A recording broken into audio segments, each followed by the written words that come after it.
লাখ টাকার চাকরি ছেড়ে কোটি টাকার ব্যবসা শুরু করলেন, যেই বিজনেস আছে এটা টোটাল ভ্যালু কত? এটা পাবলিকলি বলা একটু মুশকিল।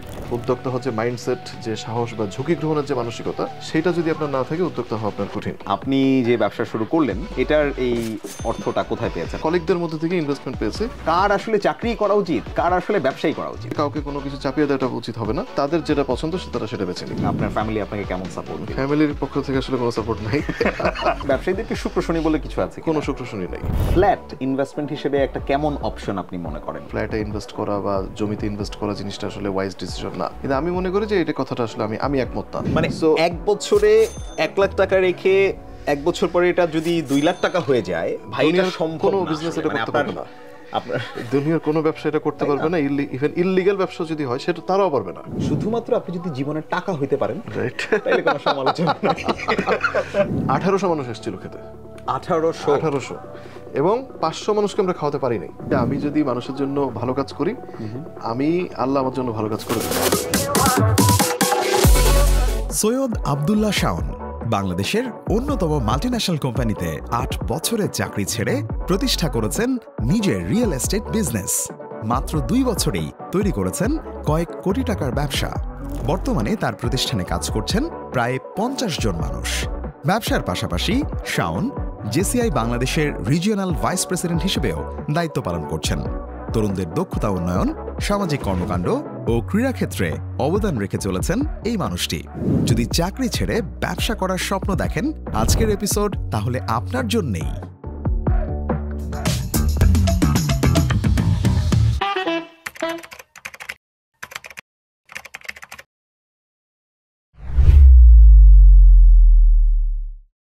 শাওন ভাই, লাখ টাকার চাকরি ছেড়ে কোটি টাকার ব্যবসা শুরু করলেন, এরকম যদি একটা পোস্টার হয়, আপনি সেই পোস্টারের পোস্টার বয়। পুরো জার্নিতে জানবো, কিন্তু তার আগে জানতে চাই আপনার এই মুহূর্তে যেই বিজনেস আছে এটা টোটাল ভ্যালু কত? টোটাল ভ্যালু তো আসলে এক কথায় বলা একটু কঠিন, তাছাড়া হচ্ছে যে আরও তো অনেক ইস্যু থাকে। আমাদের সোফার 6টা প্রজেক্ট চলতেছে রিয়েল এস্টেটে। এটার পাশাপাশি আমাদের অ্যাগ্রো বিজনেস আছে, আইটি বিজনেস আছে। রাইট। সো সব মিলায় প্রজেক্টের ভ্যালু আপনার অ্যারাউন্ড 30 crore হবে রিয়েল এস্টেটটার। আর অ্যাগ্রো এবং আইটিটা হচ্ছে একটু হিসাব করে বলতে হবে আর কি। দুর্দান্ত। এইটা পাবলিকলি বলা একটু মুশকিল। কতজন মানুষ আপনার জন্য কাজ করে? আমরা টোটাল যদি বলি অ্যারাউন্ড 50+। কয়েকটা কনসার্ন যেহেতু আছে, রিয়েল এস্টেট, অ্যাগ্রো, আইটি, পাশাপাশি আমরা একটা নন প্রফিট অর্গানাইজেশনও করছি, এটা না হচ্ছে রিয়েল এস্টেট সোসাইটি। সব কিছু মিলে আমাদের 50+ ম্যান পাওয়ার আমাদের আছে।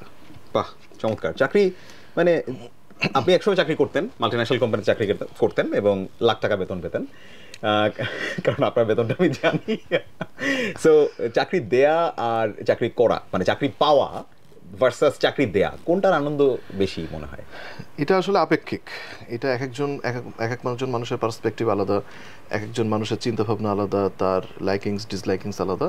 তো এটা আসলে কম্প্যারিজন করাটা একটু টাফ, কারণ হচ্ছে অনেক ফ্যাক্টর এখানে থাকে। আমি যদি আমার নিজের কথা বলি, যখন আমি চাকরি করতাম সেটাও কিন্তু একটা ভালো এক্সপিরিয়েন্স ছিল, কারণ আমি আলহামদুলিল্লাহ বাংলাদেশের সবচেয়ে বড় মাল্টিন্যাশনাল কোম্পানি বা দুনিয়ার মধ্যে সবচেয়ে বড় মাল্টিন্যাশনাল কোম্পানিতে চাকরি করার সৌভাগ্য হয়েছে। সো সেইখানকার যে কালচার, সেখানকার যে ম্যান পাওয়ার বা স্ট্র্যাটেজি, এগুলো আসলে খুবই একটা রিওয়ার্ডিং জার্নি ছিল। সো সেই হিসাবে আমার অবশ্যই চাকরিটা করতে ভালো লাগতো, কিন্তু আলটিমেটলি যেহেতু আমার বিজনেসম্যান হওয়ারই ইচ্ছা, উদ্যোক্তা হওয়ার ইচ্ছা ছিল, সেই জন্য আমি সবসময় চিন্তা করতাম যে কবে থেকে আমি নিজের বিজনেস শুরু করতে পারবো। তাহলে চাকরি করার ডিসিশনটা কি ভুল ছিল বা ভুল আমি বলবো না, কারণ আসলে মানুষের জীবনে অনেক আপস অ্যান্ড ডাউনস থাকতে পারে, বা অনেক প্ল্যান মানুষ একভাবে করে, সেটা অনেক সময় চেঞ্জ হয়ে যায়। আল্লাহ বলেছেন যে মানুষও প্ল্যান করে, আল্লাহও প্ল্যান করে, certainly Allah is the best planner. So উনি যেভাবে যেটা চিন্তা করেছেন সেটা সেভাবেই হচ্ছে। তবে আমি যেটা বলবো যে চাকরিও কিন্তু মানুষের আসলে করা উচিত, যারা উদ্যোক্তা হতে চান জীবনে, বা অলরেডি হয়েছেন বা সামনে প্ল্যান করছেন যে হবেন, তারা যদি যে সেক্টরে উদ্যোক্তা হতে চান ওই সেক্টরে যদি কিছুদিন জব করেন, তাহলে কিন্তু ওনার এক্সপিরিয়েন্স বাড়বে, একটা নেটওয়ার্ক হবে, একটা ফার্স্ট হ্যান্ড এক্সপিরিয়েন্স হবে যে কীভাবে একটা ব্যবসা পরিচালনা করতে হয়। তো সেই হিসাবে আমি বলবো যে চাকরি বিজনেস দুইটাই হচ্ছে খুব ভালো দুইটা জার্নি। এখন মানুষ তার যেটা ড্রিম আছে, তার যেটা প্ল্যান আছে, সেই অনুযায়ী বেছে নেবে। কিন্তু আপনি তো এখন রিয়েল এস্টেটটাই আপনার মূল বিজনেস, বা আপনার বিজনেস পোর্টফোলিওতে প্রবাবলি সিংহভাগ, কিন্তু এই লাইনে তো আপনি চাকরি করেন নাই। না, আসলে চাকরি করি নাই, কিন্তু যে কোনো বিজনেসের লাইফ লাইন হচ্ছে সেলস, ব্লাড লাইন হচ্ছে সেলস। সেলসটাই যে কিন্তু যে কোনো কোম্পানিকে টিকিয়ে রাখে। আপনি যদি আজকে এলন মাস্কের কথাও নিয়ে আসেন, উনি ইঞ্জিনিয়ার, কিন্তু দিন শেষে ওনার যদি টেসলা গাড়ি বিক্রি না হয়, সেলস যদি না হয়, মার্কেটিং যদি না হয়, ব্র্যান্ডিং যদি না হয়, আজকে আমরা যদি মুকেশ আম্বানির কথা বলি, ওনার প্রোডাক্ট হচ্ছে অনেক প্রোডাক্ট আছে, ওনার মোবাইল যেটা আছে জিও, সেটা যদি সেলস না হয় দিন শেষে, বা এর আগে আমরা ছোটবেলা থেকে যাকে দুনিয়ার সবচেয়ে বড় ধনী বিল গেটস, তার কথা, তার প্রোডাক্ট কি মাইক্রোসফটের আইটি প্রোডাক্ট, সেগুলো তো দিন শেষে সেলস করতে হবে, রাইট? তো সেলস স্কিলটা যদি থাকে, আমার যেহেতু ছিল, সো ওইটাকে কিন্তু আমি রিয়েল এস্টেটে কাজে লাগাতে পেরেছি। আরও বেশ কিছু জিনিস ছিল, সেটা হয়তো আমি বলবো সামনে। তো রিয়েল এস্টেট ডিরেক্টলি ইনভলভ না থাকলেও বা চাকরি না করলেও আমি যেহেতু সেলস করেছি, সেলস মার্কেটিং, নতুন প্রোডাক্ট কীভাবে লঞ্চ করতে হয়, এগুলো যেহেতু আমি 8 বছর এক্সপিরিয়েন্স আমার আছে, সেইটা আমাকে দারুণভাবে হেল্প করেছে। আমি একটা জিনিস একটু বুঝতে চাই, যে ধরেন আপনি দীর্ঘদিন চাকরি করলেন, একটা মাল্টিন্যাশনাল কোম্পানিতে চাকরি করলেন, যেমনটা বলছিলেন বাংলাদেশের প্রবাবলি সবচেয়ে ভালো কোম্পানিগুলোর মধ্যে একটা, কখন মনে হলো যে আমার চাকরিটা ছেড়ে দেওয়ার রাইট টাইম হচ্ছে ওই মোমেন্টটা, নাকি অনেকদিন ধরে ভেবে তারপরে? হ্যাঁ, রাইট টাইম বলাটা হচ্ছে এটা একটা জার্নির মতো অ্যাকচুয়ালি, রাইট? এগেইন ওই যে বলছিলাম যে আল্লাহ একভাবে প্ল্যান করে, আমরা একভাবে প্ল্যান করি, ওইখানেও একটা চেঞ্জ ছিল। আমি যদি একটু শুরু থেকে আসি, আমি 2012-এ যখন আমি স্টুডেন্ট, রাজশাহী ইউনিভার্সিটিতে 4th ইয়ারের স্টুডেন্ট, তখন আমি একটা রেস্টুরেন্ট বিজনেস শুরু করি। কিন্তু ওই বিজনেসটাতে আমি একদমই সফল হতে পারি নাই, দারুণভাবে ব্যর্থ হয়েছিলাম বিজনেসটাতে। 2013-এ যেটা হয়েছে যে ওইটার ইম্প্যাক্ট, 2012-তে আমি যে লসগুলো করেছি, সেটার ইম্প্যাক্টটা 13 সালে এসে আমার উপরে পড়ে। এটাতে আমার পার্সোনাল লাইফ, এডুকেশনাল লাইফ, অনেক কিছু হ্যাম্পার হয়, ফ্যামিলি লাইফ, বাবার সাথে সম্পর্কটা একটু খারাপ হয়, কারণ সমস্ত লসের টাকা তো আমার বাবাকে দিতে হয়েছে। যাই হোক, বাসা থেকে 3 মাস বাইরেও ছিলাম, রাজশাহী ইউনিভার্সিটির হলে যে 3 মাস ছিলাম, আমার এটা একটা শখ ছিল যে আমার বাবা রাজশাহী বিশ্ববিদ্যালয়ের শিক্ষক ছিলেন, আমার জন্ম বেড়ে ওঠা সব বিশ্ববিদ্যালয় ক্যাম্পাসে টিচার্স কোয়ার্টারে থাকতাম। তো হলে যদি কেউ না থাকে তাহলে আসলে স্টুডেন্ট লাইফে সে প্রকৃত মজাটা পায় না। তো আমার ইচ্ছা ছিল যে MBA যখন করব তখন 1 মাস হলে থাকবো। তো পরে 1 মাস না, আমাকে 3 মাস থাকতে হয়েছে, বাধ্য হয়ে থাকতে হয়েছে, মানে বাবার কাছ থেকে পালিয়ে থাকার জন্য। কিন্তু আপনার বাবা তো টিচারই ছিলেন। জি জি জি, টিচারের কাছে স্টুডেন্ট পালিয়ে থাকতে পেরেছে না, বাবাও তখন আমাকে একটু ছাড় দিয়েছেন যে আচ্ছা ঠিক আছে, বাসায় যেহেতু থাকছে না, তুই আমার চোখের সামনে আসিস। হ্যাঁ, চোখের সামনে না আসলেই খুশি, আরো যদি প্রেসার দেই তাহলে হয়তো বেশি সমস্যা হবে। তো যেহেতু 13-এ আমি এই প্রবলেমগুলো ফেস করলাম, আমার সাহস, যেটা উদ্যোক্তা হতে গেলে আপনি জানেন যে সাহসটা আপনার সবচেয়ে বড় একটা অ্যাসেট, এবং আমি মনে করি যে নাম্বার 1-এ আপনার এটা লাগবে। আপনার যতই টাকা থাকুক, যত এক্সপিরিয়েন্স থাকুক, উদ্যোক্তা হচ্ছে মাইন্ডসেট, যে সাহস বা ঝুঁকি গ্রহণের যে মানসিকতা, সেটা যদি আপনার না থাকে, উদ্যোক্তা হওয়া আপনার কঠিন। তো ওই জন্য ওই সময় আমার ওইটা হারিয়ে গেল, আমার হচ্ছে কনফিডেন্স লেভেলটা হারিয়ে গেল। আমার যেহেতু আর কোনো ব্যাকআপও ছিল না যে আমি যদি আর একটা বিজনেস করি, বাই চান্স যদি সেটা লাক ফেভার না করে বা প্রফিটেবল না হয়, আমি যদি লস করি, সেই লসটা কে কভার করবে? তো তখন আমি আমার প্ল্যান চেঞ্জ করলাম। আমি 2014-এ আমার MBA কমপ্লিট করার পরে আমি হচ্ছে চাকরিতে জয়েন করলাম। এইটা আমার ব্যাকআপ প্ল্যানে ছিল, কারণ বাংলাদেশ হচ্ছে এমন একটা দেশ যে এখানে একটা ক্যারিয়ার প্ল্যান নিয়ে কিন্তু আপনি এগোতে পারবেন না। আপনি চাকরি করেন, ব্যবসা করেন, সাপোজ আপনি চিন্তা করলেন আপনি ব্যাংকার হবেন, কিন্তু বাংলাদেশের এডুকেশনাল সিস্টেমে এমন কোনো গ্যারান্টি নাই যে আপনি ব্যাংকার হতেই পারবেন, বা আপনি যে সাবজেক্টে পড়ে এসছেন ওই সাবজেক্ট থেকে ব্যাংকার হওয়া যাবে বা যাবে না, এরকম কোনো গ্যারান্টি নাই। সো আমি সবসময় বলি যে আমাদের অ্যাটলিস্ট 2টা বা 3টা কিন্তু ব্যাকআপ প্ল্যান থাকা উচিত, যে আমি যদি ব্যাংকার হতে পারি ব্যাংকার হলাম, যদি না পারি আমি মাল্টিন্যাশনাল কোম্পানিতে গেলাম বা টিচিংয়ে গেলাম, এরকম। তো আমি যেহেতু বিজনেস করার ইচ্ছা ছিল, মাঝখানে আমি একটু বাধাগ্রস্ত হলাম, এরপরে চিন্তা করলাম যে তাহলে আমাকে কিছুদিন চাকরি করতে হবে এবং এখান থেকে শেখার ব্যাপার আছে। সো অবভিয়াসলি বাংলাদেশের বেস্ট কোম্পানি যেটা, সেটা আমি টার্গেট করলাম এবং আলহামদুলিল্লাহ সেখানে আমি চাকরিতে জয়েন করলাম 2014 সালে। এরপরে আমার সবসময় আসলে মনে হতো যে চাকরি ছেড়ে দিব, কিন্তু সেটা সবসময় হয়তো ব্যাটা বলে মিলতো না। পরবর্তীতে সম্পূর্ণভাবে প্ল্যান প্রোগ্রাম করে, এক্সপিরিয়েন্স গ্যাদার করে, নেটওয়ার্ক তৈরি করে আমার সাহসটা আবার ফিরে আসলো, কনফিডেন্সটা আবার ফিরে আসলো, ব্যাকআপ প্ল্যান রেডি করলাম। আলটিমেটলি 2022 সালে এসে, মানে 8 বছর চাকরি করার পরে, তারপরে হচ্ছে আমি চাকরিটা ছাড়লাম। এবং আপনি তো জানেন যে এই কোম্পানিতে চাকরিটা অনেক রিওয়ার্ডিং, সো সেটাও আসলে ছাড়তে ইচ্ছাও করে না, যে এরকম একটা সেটেল লাইফ ছেড়ে আমি যে এটা রিস্কের মধ্যে যাব, আসলে কি যাওয়া ঠিক হবে? এক্স্যাক্টলি। এবং ওই যে 10 বছর হয়ে গেলেই বেশ কিছু বেনিফিটস অ্যাড হয়, তো সেটার মোহমায়া ত্যাগ করে আপনি, রাইট, 10 বছর হতে হতে আমি তার থেকে বেশি নিজেই অ্যাচিভ করে নিয়েছি আর কি, আলহামদুলিল্লাহ। মানে পরের 2 বছরে আর কি, আলহামদুলিল্লাহ। Absolutely absolutely. আপনি চাকরি যখন করতেন তখন কি চাকরির লাইনে বড় হতে চাইতেন? যে আমি কোম্পানির এই লেভেলে যেতে চাই? আমি চাইতাম যে যতদিন আমি চাকরিতে আছি ততদিন আমাকে বেস্ট পারফরম্যান্সটাই দিতে হবে। আমার যতই বিজনেস করার ইচ্ছা থাকুক না থাকুক, আমি যতদিন আছি সেটা নিয়ে কিন্তু আমার চিন্তা করলে হবে না। তাহলে কিন্তু আমার এমপ্লয়ারের সাথে হচ্ছে আমার এটা ইনজাস্টিস করা হবে, যে আমি যতদিন চাকরিতে থাকবো আমি আমার বেস্ট পারফরম্যান্সটা দিব, তাতে আমি যতদূর উঠতে পারবো সেটা নিয়ে আমাকে খুশি থাকতে হবে। তো ডেফিনেটলি, তবে এখানে আমি একটা জিনিস স্বীকার করি, সেটা হচ্ছে যে আমরা যেহেতু পাবলিক ইউনিভার্সিটি থেকে পড়ে এসেছি, আমাদের এবং প্রাইভেট ইউনিভার্সিটিতে যারা পড়েছে বা সাপোজ ঢাকায় যারা পড়াশোনা করেছে আমাদের কিন্তু স্কিল সেটটা একটু ডিফারেন্স আছে।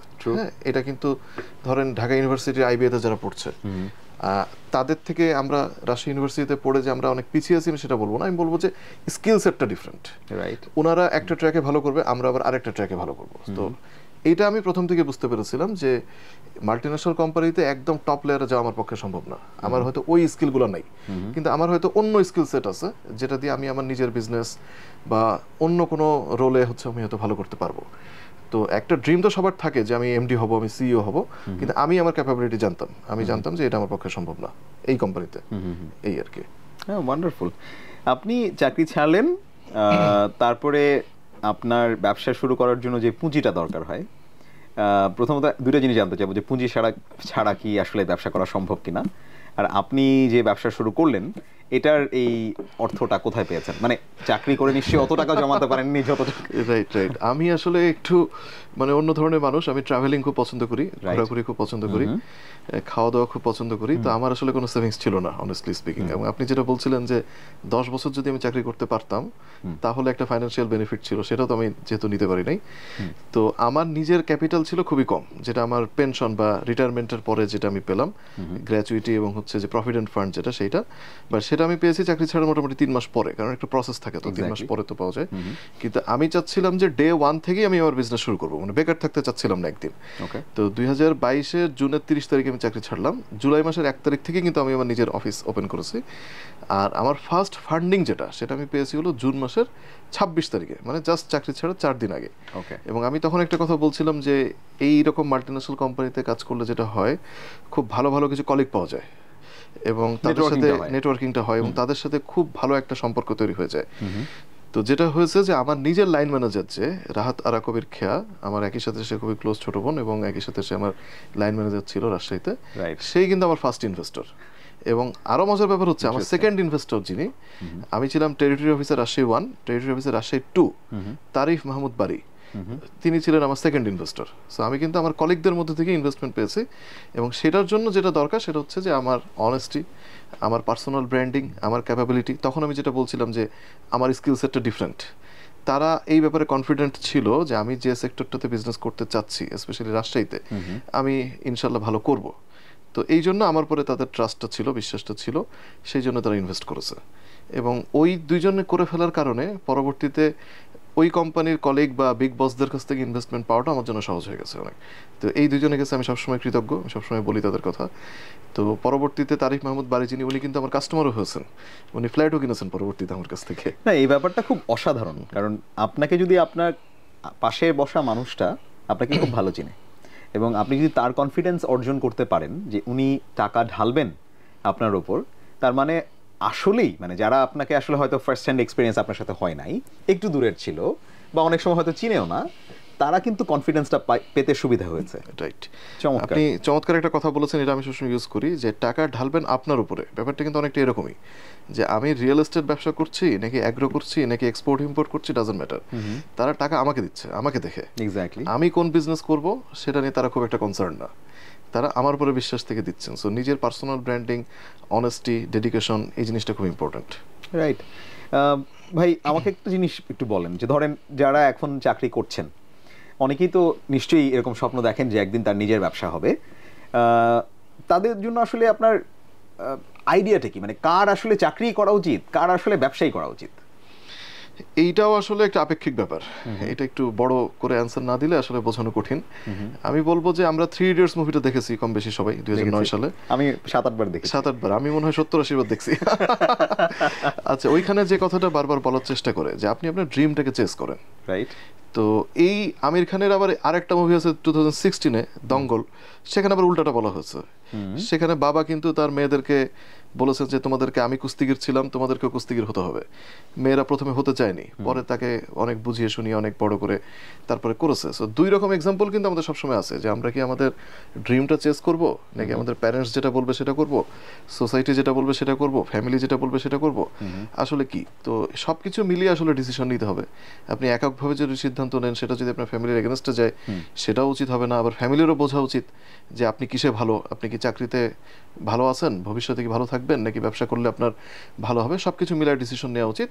তাই আমি বলবো যে আপনার আশেপাশে যদি অপরচুনিটি থাকে ব্যবসা করার, এবং আপনি যদি হার্ডওয়ার্কার হন, আপনি যদি রিস্ক নিতে ভালোবাসেন, আপনি যদি মনে করেন যে আমি শুধু চাকরি করবই না, চাকরি আবার কিছু মানুষকে দিব, সোসাইটির জন্য উপকার করব, আপনি যদি মনে করেন যে ওই ব্যবসাটা করার জন্য আপনার যে স্কিল সেটটা দরকার সেটা আপনার আছে, ডেফিনেটলি আপনি বিজনেসে আসতে পারেন। বিজনেসে একই সাথে যেমন রিস্ক আছে, প্রফিটও আছে, অনেক কন্ট্রিবিউশন রাখার সুযোগ আছে, অনেক মানুষের লাইফকে ইম্প্যাক্ট করার সুযোগ আছে। আবার একই সাথে আপনি যদি চাকরি করেন সেটাই যদি আপনার কাছে ভালো লাগে, আপনি সেটাই কন্টিনিউ করেন। আপনার যদি মনে হয় যে আপনি কমান্ড শুনে সেই অনুযায়ী কাজ করতে আপনি পছন্দ করেন, বা একটা স্ট্রাকচারের মধ্যে, সেট স্ট্রাকচারের মধ্যে আপনি থাকতে চান, একটা স্টেবল ইনকামের গ্যারান্টি আপনি চান, এবং যদি আপনার মনে হয় যে চাকরিতে আপনি ভালো আছেন, সেক্ষেত্রে চাকরি করবেন। সো আমার মনে হয় যে কাউকে কোনো কিছু চাপিয়ে দেওয়াটা উচিত হবে না। আমরা যেটা করতে পারি যে দুই জিনিসেরই, চাকরি এবং ব্যবসার সুবিধা অসুবিধাটা আমরা পরবর্তী জেনারেশনকে বুঝিয়ে বলতে পারি, তাদের যেটা পছন্দ তারা সেটা বেছে নিক। হ্যাঁ, দারুণ।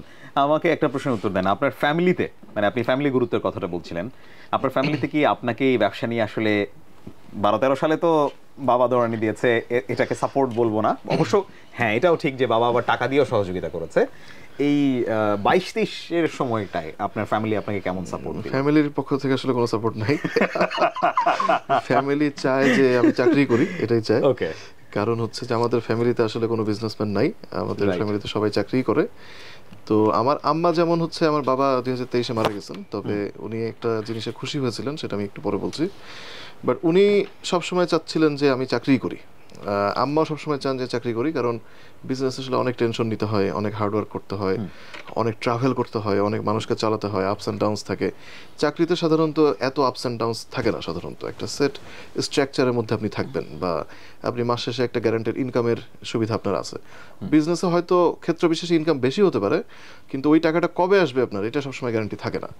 তো ফ্যামিলি থেকে আসলে সবসময় চেয়েছে যে একটা, মানে আমার ভালোর জন্য আসলে, যে আমি যেন একটা স্ট্রাকচার্ড লাইফের মধ্যে থাকি, টেনশনের মধ্যে যেন যেতে না হয়, বেশি পরিশ্রম যেন করতে না হয়, এই পয়েন্ট অফ ভিউ থেকে আসলে তারা চায় যে আমি চাকরি করি।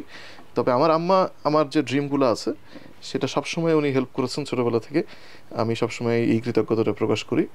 কিন্তু উনি আমার ভালো চেয়ে যে ও যেন বেশি পরিশ্রম না করে, বেশি স্ট্রেসের মধ্যে না থাকে, এই জন্য চাকরি করলেই মনে হয় ভালো হবে। তবে আচ্ছা ঠিক আছে, বিজনেস শুরু করেছে, সেটা যেন ভালোভাবে চলে, সেই দোয়া আম্মা সবসময় করে, আর অন্যান্য ফ্যামিলি মেম্বাররা যতটুকু পারে হেল্প করে। বাট এগেইন দিন শেষে তারা চায় যে আমি চাকরি করি। বাধা দিচ্ছে এরকম না, কিন্তু তারা চাকরি করলে বেশি খুশি হতো। এমনি ফ্যামিলি সাপোর্টটা আসলে তো, মানে আপনি আসলে কতটুকু দরকার মনে করেন? স্পেশালি আমি একটু ইমিডিয়েট ফ্যামিলি বলি, ধরেন আপনার ওয়াইফ বা আপনার সন্তান যদি সামনে হয়, এদের সাপোর্টটা আসলে কতটুকু দরকার? প্রচন্ডভাবে দরকার, প্রচন্ডভাবে দরকার। কারণ আপনি যখন সারাদিন পরিশ্রম করে বাসায় আসবেন, তখন যদি আপনি একটা মেন্টাল পিস না পান, একটা হ্যাপিনেস যদি আপনি না পান, বা আপনার ওয়াইফ যদি প্রশ্ন করে যে তুমি সারাদিন যা করে আসলা সেটা তো দরকার নেই, তুমি অন্য কিছু করো, তাহলে তো আপনার কনফিডেন্সটা হারায় যাবে। আপনার তো মানে পরের দিনে কাজ করার এনার্জিটা হয়তো আপনি পাবেন না, বা মনটা খারাপ হবে। তো ডেফিনেটলি ফার্স্ট ফ্যামিলির সাপোর্ট সবচেয়ে বেশি দরকার। এবং যখন হচ্ছে যে বাচ্চা কাচ্চা থাকবে, এবং এটা কিন্তু স্ট্রেস রিলিফও একটা করে, যে আপনি সারাদিন পরিশ্রম করে আসলেন, আপনি ফ্যামিলিতে একটা কোয়ালিটি টাইম স্পেন্ড করলেন, তাহলে কিন্তু পরের দিনের জন্য কাজ করে আপনি এনার্জিটা ফিল আপ হয়ে যাবে আপনার। হ্যাঁ, ভেরি ট্রু, ভেরি ট্রু। ভাই, আপনি যখন চাকরি করতেন তখন অনেক ঘোরাঘুরি করতেন, আমরা ফেসবুকে আপনার ছবি দেখতাম। আমি যদি এভাবে একটু প্রশ্নটা করি যে ওয়ার্ক লাইফ ব্যালেন্স, যেটা আসলে খুব চর্চা হয়, কথা হয়, বাংলাদেশে খুব একটা আছে কিনা এটা নিয়ে প্রশ্ন আছে, কার ওয়ার্ক লাইফ ব্যালেন্স বেটার, যিনি চাকরি করছেন তার, নাকি যিনি ব্যবসা করছেন তার? এইটা আসলে খুব কঠিন একটা প্রশ্ন। কারণ আমি গত বছর একটা ফানি রিলস বানিয়েছিলাম। জি। আমি ল্যাপটপে কাজ করছি, তো আমার সাথে আমার একটা ফ্রেন্ড বসে আছে, সেও বিজনেস করে, আগে চাকরি করতো। তো আমি তাকে বলছি যে ব্রো এটা কি হলো বলো তো, কেন কি হয়েছে? বলে আমি বিজনেস থেকে, মানে চাকরি ছেড়ে বিজনেস করতে আসলাম, ভাবলাম যে ব্যবসা করব, মানুষজন রাখবো, অফিস থাকবে, তারা সব কাজ করবে, আমি ঘুরে বেড়াবো। এখন দেখি উল্টা, আমাকেই সবচেয়ে বেশি কাজ করতে হয়। আমি আগে মাস গেলে গ্যারান্টেড স্যালারি পেতাম, এখন গ্যারান্টেড স্যালারি এক্স্যাক্টলি ওই ডেটে পাবো এরকম গ্যারান্টি সবসময় থাকে না। বাকিরা আমার দিকে তাকিয়ে থাকে। মোবাইল ফ্রি ছিল আগে চাকরি করতে, যে পোস্টপেইড সিম ফ্রি, 50,000 টাকা লিমিট, যত ইচ্ছা খরচ করো, গাড়ি ফ্রি ছিল, খাবার দাবার ফ্রি ছিল, বিদেশে ট্যুর ফ্রি ছিল, দেশের ভিতর বিভিন্ন ট্যুর ফ্রি ছিল। এখন তো এগুলো কোনো কিছু কোম্পানির পক্ষ থেকে তো আর ডিরেক্টলি নাই, আমাকে সবকিছু এগুলো এখন করতে হচ্ছে। তো দেখা যাচ্ছে যে আমি শুধু আমার নিজের না, আমার এমপ্লয়ীদের জন্য আমি এখন স্যালারি দিচ্ছি, আমি তাদের ট্যুরের ব্যবস্থা করছি, আমি তাদের মোবাইল বিল দিচ্ছি, তাদেরকে ঘুরতে নিয়ে যাচ্ছি, মোটিভেশন দিচ্ছি। তো এই জিনিসটা আসলে ঘোরাঘুরির বিষয়টা অনেক কমে গেছে আসলে। আমি জুনিয়র চেম্বার ইন্টারন্যাশনালের সাথে ইনভলভ। বিদেশে হচ্ছে এর আগে মানে চাকরি যখন করতাম তখন আমি প্রায় 24টা দেশে গেছি। আর বিজনেস করার পরে ফাইন্যান্সিয়াল ক্যাপাবিলিটি একটু হলেও তো বেড়েছে, কিন্তু আমি বিদেশে গেছি মাত্র 2 বার গত 2 বছরে, কিন্তু সেটাও যেতে পারতাম না। জেসিআই এর হচ্ছে ইন্টারন্যাশনাল কনফারেন্স ছিল ইন্দোনেশিয়াতে একবার, কম্বোডিয়াতে একবার, তখন আমি ওই প্রোগ্রামের থ্রুতে আমি গেছি। আমি যে ঘুরতে গেছি ওই সময়টা আমি আসলে পাইনি, কারণ আপনি তো জানেনই যে নতুন বিজনেস দাঁড় করানো অনেক কঠিন। হয়তো দেখা যাবে যে আমি 5 ইয়ার্স পার করে ফেললে তখন আরো স্টেবল হবে বিজনেসটা, তখন হয়তো আমি যেতে পারবো, বাট আগের থেকে কমে গেছে। তো যারা আসলে চিন্তা করে যে ব্যবসায় প্রচুর স্বাধীনতা আছে, এইটা স্বাধীনতার ডেফিনেশনটা আসলে এখানে ডিফারেন্ট। সাপোজ আপনি এর আগে হয়তো টাইম নিয়ে একটা স্বাধীনতা আপনার ছিল, যে আপনি সন্ধ্যা 6টা বা 7টার সময় অফিস থেকে আপনি বের হতে পারছেন, আপনি সারাদিন অফিসে আপনাকে থাকতে হচ্ছে। এখন হয়তো আপনি এক্স্যাক্টলি জানেন না, কোনোদিন হয়তো আপনি অফিসে নাও যেতে পারেন, আবার কোনোদিন আপনাকে দুপুর রাত 12টা পর্যন্ত থাকতে হতে পারে। সো স্বাধীনতা আছে, কিন্তু সেটা একটু আপেক্ষিক, ডিফারেন্ট ভাবে ফর্মে আছে আর কি। মানে ব্যবসায়ীদেরকে শুক্র শনি বলে কিছু আছে? কোনো শুক্র শনি নাই, 24/7। That's the honest, exactly honest opinion বললাম। কারণ হচ্ছে যে আমাকে যে সবসময় আমার নিজের অফিসে বসে অফিস করতে হয়, ব্যাপারটা কিন্তু তা না। রাইট, আমার অনেক নেটওয়ার্কিং করতে হয়, আমার ইনভেস্টরদের সাথে যোগাযোগ রাখতে হয়। দেখা যাচ্ছে যে আমি আফটার অফিস কাউকে ডিনারে ইনভাইট করলাম, বা তার অফিসে আমি গেলাম, বা আমি যেহেতু রিয়েল এস্টেট বিজনেসে আছি, এখানে যারা ল্যান্ড মিডিয়া আছে, যারা ব্রোকার আছে, ইভেন তাদের সাথে আমার কথা বলতে হয়, ব্যাংকে যেতে হয়। সো আমি যে শুধু আমার অফিসে বসে অফিস করছি তা কিন্তু না, আমি আমার অফিসিয়াল পারপাসে কিন্তু আরো অনেক জায়গাতে অনেক মিটিং করছি, অনেক জায়গায় যাচ্ছি। সো সেগুলোও কিন্তু পার্ট অফ ওয়ার্ক, সেটাও অফিস। অ্যাবসলিউটলি। যারা চাকরির পাশাপাশি অনেকে চিন্তা করেন যে আমার একটা সাইড হাসেল থাকবে, পার্ট টাইম ব্যবসা করব, ওখান থেকে একটা অল্টারনেটিভ সোর্স অফ ইনকাম বের হবে, এইটা মানে থিওরি হিসেবে যতটা সুন্দর, এটা বাস্তবে আসলে কতটা সুন্দর? বাস্তবে আসলে এত সুন্দর না, কারণ সাইড হ্যাসেল এটা সবারই থাকা উচিত বলে মনে করি। আমরা যদি ওয়ারেন বাফেটের কথাটা বলি, উনি কি বলছেন যে don't put your eggs on the same basket. উনি ডিফারেন্ট বাস্কেটে কিন্তু এগুলোকে রাখতে বলছেন, মানে ইনভেস্টমেন্টগুলো। তো একইভাবে যদি কেউ আমরা সাইড হাসল করি, যে আমি চাকরি করলাম পাশাপাশি একটা বিজনেস করলাম, যদি এটা হয় যে শুধুমাত্র ইনভেস্টমেন্ট, যে আপনাকে সেখানে সময় দিতে হচ্ছে না, দ্যাটস ফাইন। কিন্তু আপনাকে যদি সেখানে সময় দিতে হয়, আপনি যদি ওয়ার্কিং পার্টনার হন বা ডিরেক্টলি বিজনেসের সাথে ইনভলভ হন, তাহলে ওই পরিমাণ সময়টা আপনার আছে কিনা। আমরা কিন্তু দেখেছি যে বাংলাদেশে এর আগে অনেক স্ক্যাম হয়েছে, যে বিভিন্ন মাল্টি লেভেল মার্কেটিং কোম্পানি বলেছে, যে MLM কোম্পানি বলেছে আপনি দিনে মাত্র 2 ঘন্টা সময় পরিশ্রম করেন, আপনি মাস শেষে টয়োটা গাড়ি, কি যেন নোয়া গাড়ি পেয়ে যাবেন। তো এইটা কিন্তু আসলে বাস্তবে হয় না। তো আপনাকে দেখতে হবে যে চাকরি করার পর আপনার কতক্ষণ সময় আছে, সেই সময়টা ওই হাসলের জন্য কি যথেষ্ট কিনা, আপনি নিজে কন্ট্রোল করতে পারছেন কিনা, নিজে সময় দিচ্ছেন কিনা। পাশাপাশি আপনার কিন্তু ফ্যামিলির কথা ভাবতে হবে। আপনি সন্ধ্যা 6টা অফিস থেকে বের হলেন, 6টা থেকে 10টা পর্যন্ত আপনি কাজ করলেন, তাহলে আপনি ফ্যামিলিকে সময় কখন দিবেন? সো সব কিছু চিন্তা ভাবনা করে আপনার হাতে যদি এনাফ সময় থাকে, আপনি নিজে যদি ইনভলভ থাকতে পারেন, এবং সেটা যদি একটা ভালো বিজনেস প্ল্যান হয়, অবশ্যই আপনার করা উচিত। রাইট, তার মানে ব্যবসা সাইড হাসেলগুলোও চিন্তা ভাবনা করে ক্যালকুলেটিভ ডিসিশন, ক্যালকুলেটিভ রিস্ক এটা নেওয়া উচিত, না জেনে বা কারো কাছে শুনে যে ওই বিজনেসে অনেক প্রফিট, চলো ইনভেস্ট করি, এইভাবে হুজুগে পড়ে কোনো কিছু না করে নিজে যাচাই বাছাই করে নিজে বুঝে তারপরে যে কোনো কিছুতে যাওয়া উচিত। একটা কথা বলছিলেন আপনি যে ইনভেস্টমেন্ট, মানে আমি সরাসরি ওই ব্যবসার সাথে সংযুক্ত না, এক্সিকিউটিভ কমিটিতে আমি নাই, কিন্তু আমি ইনভেস্টমেন্ট করেছি এবং সেখান থেকে একটা রিটার্ন আমি হয়তো এক্সপেক্ট করছি। এই সেফ ইনভেস্টমেন্ট এর জায়গায় বাংলাদেশে আসলে খুব কঠিন, কিন্তু মানে আমার কাছে কিছু টাকা আছে, আমি এই টাকাটা আসলে কোথায় রাখবো, এবং যেই রেট অফ রিটার্ন আমি চাই, যেই চিন্তাটা করি, কোনো কোনো ক্ষেত্রে মূলধনটাই পাওয়া যায় না। রিটার্ন মানে ইন্টারেস্টের কথা তো আসলে অন্য ব্যাপার, বা লাভের কথাটা যদি আলাদা করে বলি, ফ্ল্যাট ইনভেস্টমেন্ট হিসেবে একটা কেমন অপশন আপনি মনে করেন? এইটা আমি ডেফিনেটলি, যেহেতু রিয়েল এস্টেট ব্যবসা করছি, এটা আমার হচ্ছে মাদার প্রোডাক্ট, আমি ডেফিনেটলি বলবো যে এটা একটা ভালো ইনভেস্টমেন্ট হবে। কিন্তু একই সাথে আমি এটাও জানি যে কিছু কিছু স্পিকার বা মানুষজন বা এক্সপার্ট তারা বলেন যে ফ্ল্যাটে ইনভেস্ট করা বা জমিতে ইনভেস্ট করা জিনিসটা আসলে ওয়াইজ ডিসিশন না, কিন্তু আমি মনে করি যে এটা কথাটা আসলে আমি একমত না। আমার কাছে আমি আপনাকে ক্যালকুলেশন করে সাইড বাই সাইড দুইটা জিনিস রেখে আমি আপনাকে দেখে দিতে পারি। তবে তার আগে আমি একটু ফার্স্ট কোশ্চেন অ্যান্সারটা দিই, সেটা হচ্ছে যে আপনারা ইনভেস্টমেন্ট বা আমাদের কাছে যে টাকাটা আছে সেটা আমরা কিভাবে পেলাম। অনেক সময় আমরা গত বেশ কিছু বছরে আমরা কিন্তু অনেক হৃদয় বিদারক কাহিনী আমরা দেখেছি, অনেক প্যাথেটিক অনেক ইনফরমেশন বাংলাদেশে সামনে এসছে, অনেকগুলো স্ক্যাম বাংলাদেশে হয়েছে, শেয়ার মার্কেট বলেন, মাল্টি লেভেল মার্কেটিং বলেন, তারপরে ডিজিটাল যে সমস্ত এইগুলো ক্রিপ্টো, তারপর হচ্ছে ডিজিটাল যে অনলাইন শপিং প্ল্যাটফর্ম যেগুলো এসেছিল মাঝখানে সেখানে হয়েছে। দেখা গেছে যে কোনো একজন ব্যক্তি তার বাবার পেনশনের টাকা নিয়ে সে ইনভেস্ট করেছে, সেই টাকাটা পরে আর পাচ্ছে না, তখন কিন্তু সে নিজে শুধুমাত্র হ্যাম্পার্ড হয় নাই, তার ফ্যামিলিটাকেও সে বিপদে ফেলেছে। তো প্রথমে দেখতে হবে যে ইনভেস্টমেন্ট আপনি কোথা থেকে পাচ্ছেন, এটা কি আপনার নিজের নাকি আপনার ফ্যামিলির নাকি কোনো ফ্রেন্ডের। আপনার নিজের যদি হয় এবং সেটাতে আপনি যে লেভেলের রিস্ক আপনি নিতে পারবেন, আপনার ফ্যামিলির কাছ থেকে টাকা নিয়ে আসলে সেই লেভেলের রিস্ক কিন্তু আপনার নেওয়া উচিত না। বা কোনো ফ্রেন্ডের কাছ থেকে রিলেটিভের কাছ থেকে যদি সেই টাকাটা আপনি নিয়ে আসেন, তাহলে অনেক বেশি রিস্ক কিন্তু আপনার নেওয়াটা একদমই উচিত হবে না, কারণ তখন কিন্তু আপনাকে তার কাছে জবাবদিহি করতে হচ্ছে, সেটা কিন্তু তার ফ্যামিলিকেও বিপদে ফেলা হবে।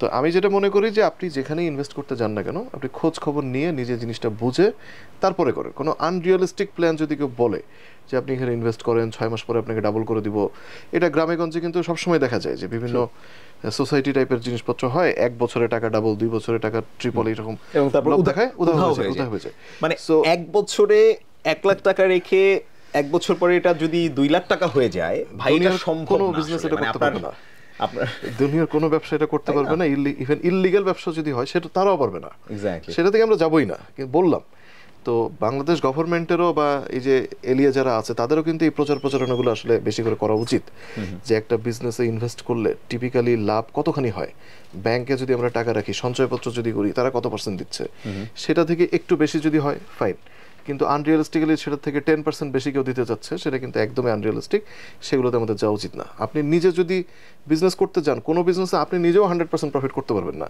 আপনি আরেকজনকে কিভাবে দিবেন? আচ্ছা, সেকেন্ড যেটা আপনি বলেছেন যে ফ্ল্যাটের যে ইনভেস্টমেন্টের বিষয়টা, এইটা আমরা যেটা থিওরিটিক্যাল কথা বলি ম্যাক্সিমাম টাইমে, আমরা যদি একটু অঙ্ক করে দেখিয়ে দিই, আপনি কাইন্ডলি এটা একটু এডিট করে দিয়েন, তাহলে দর্শকদের বুঝতে সুবিধা হবে। সেটা হচ্ছে আমি একটা আপনাকে সিনারিও দিই যে আমরা যারা নতুন কোম্পানি, আমরা যেটা করি যে আপকামিং প্রজেক্ট সেল করি, অর্থাৎ আজকে আমি একটা প্রজেক্ট লঞ্চ করলাম, আমি জমিটা কিনলাম অথবা জমিটা আমি পার্টনারশিপে নিলাম জমির মালিকের সাথে, আমি আজকে প্রজেক্ট লঞ্চ করলাম, আমি ফ্ল্যাটটা হ্যান্ড ওভার দেবো কিন্তু 4 বছর পরে। তাহলে যে ব্যক্তির কাছে ক্যাশ টাকা আছে তাকে কিন্তু আমি চাচ্ছি না, তাকে আমার কাছে আসার দরকার নেই, ওনার কাছে ক্যাশ টাকা আছে, উনি রেডি ফ্ল্যাট কিন্তু কিনে নিতে পারছেন, অথবা জমি কিনতে পারছেন। জমি কেনাটা একটা খুবই সুন্দর একটা ইনভেস্টমেন্ট, এটাতে কোনো রিস্ক খুবই কম, আপনার ভ্যালুটা কিন্তু অনেক বাড়বে। আচ্ছা, এরপরে যেটা হচ্ছে যে আমি কোন ধরনের কাস্টমারকে আমি খুঁজতেছি হচ্ছে যার কাছে এককালীন ফ্ল্যাট কেনার টাকাটা নাই, যিনি প্রতি মাসে প্রথমে একটা ডাউন পেমেন্ট উনি দিবেন, একটা সেভিংস তো ডেফিনেটলি আপনার থাকতে হবে, সেই ডাউন পেমেন্ট আপনি দিলেন, এরপরে নেক্সট 4 ইয়ার্সে কাজ হতে থাকলো বিল্ডিংয়ের, আপনি প্রতি মাসে ইএমআই দিতে থাকলেন, তাহলে 4 বছর পরে যে আপনি ফ্ল্যাটটা হ্যান্ড ওভার পেলেন। এইটা যদি আপনার সিনারিও হয়, এটা যদি আপনার ইকোনমিক স্ট্যাটাসটা এটা যদি হয়, তাহলে ফ্ল্যাটকে ইনভেস্ট করা একটা খুবই ওয়াইজ ডিসিশন হবে। কেন হবে আমি সেটা একটু বুঝিয়ে বলি আপনাকে। আপনার কাছে সাপোজ আপনি ঢাকায় বসুন্ধরা আবাসিকের কথা যদি আমি বলি, বসুন্ধরা আবাসিকে আপনি সাপোজ মাঝামাঝির দিকে এম ব্লক বা এন ব্লকের দিকে আপনি হচ্ছে একটা ফ্ল্যাট বুকিং করলেন, সাপোজ সেখানে ফ্ল্যাটটা কিনতে আপনার সমস্ত কিছু খরচ দিয়ে 1,40,00,000 টাকা লাগলো, তাহলে যেটা হবে 1500 স্কোয়ার ফিটের একটা ফ্ল্যাট, আমি ধরলাম যে এরকম একটা বাজেট আপনি হয়তো পাবেন, তাহলে ওই 1,40,00,000 টাকা যদি আপনার কাছে রাইট নাও থাকে, তাহলে তো আপনার 4 বছর ওয়েট করার দরকার নেই। আমি কিন্তু আবারও মনে করিয়ে দিচ্ছি যে আমি কাস্টমার সেগমেন্টেশন করছি কিন্তু এখানে। কিন্তু আপনার যদি এমন হয় যে প্রতি মাসে আপনি 2 লাখ টাকা করে ইএমআই দিবেন, তাহলে কি হবে? আপনার কাছে প্রতি মাসে 2 লাখ টাকা আছে, আপনি কি করতে পারেন? আপনার কাছে অপশন 2টা। আপনি যদি সেফ ইনভেস্টমেন্টে যেতে চান, আপনি কোনো একটা ব্যাংকে একটা ডিপিএস করেন, তাহলে আপনি এটা নিশ্চিত যে এই টাকাটা আপনার ঠিকঠাক মতো থাকবে, আপনি প্রফিট পাবেন। 5 বছরের জন্য করলেন বা 4 বছরে করলেন, আপনি 4 বছরে এটা কন্টিনিউ করলেন, 5 বছর কন্টিনিউ করলেন, একটা মোটা অঙ্কের টাকা পেলেন।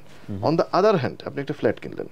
আচ্ছা, ফ্ল্যাট কিনলে কি হচ্ছে, 1,40,00,000 টাকা যদি ফ্ল্যাটের প্রাইস হয়, জেনারেলি 25% টাকা হচ্ছে ডাউন পেমেন্ট ফার্স্টে দিতে হচ্ছে, তার মানে 30-35 লাখ টাকা আপনি ফার্স্টে ডাউন পেমেন্ট দিয়ে দিলেন। এরপরে 1,05,00,000 টাকা মতো থাকলো, আপনি এই যে বললাম 4 বছর 48 মাস, আপনি প্রতি মাসে 2,25,000 টাকা করে ইএমআই দিলেন। এর ফলে আপনার 4 বছরে পুরো টাকাটা আপনার দেওয়া হয়ে গেল, আপনি ফ্ল্যাটটা 4 বছর পরে বুঝে পেলেন।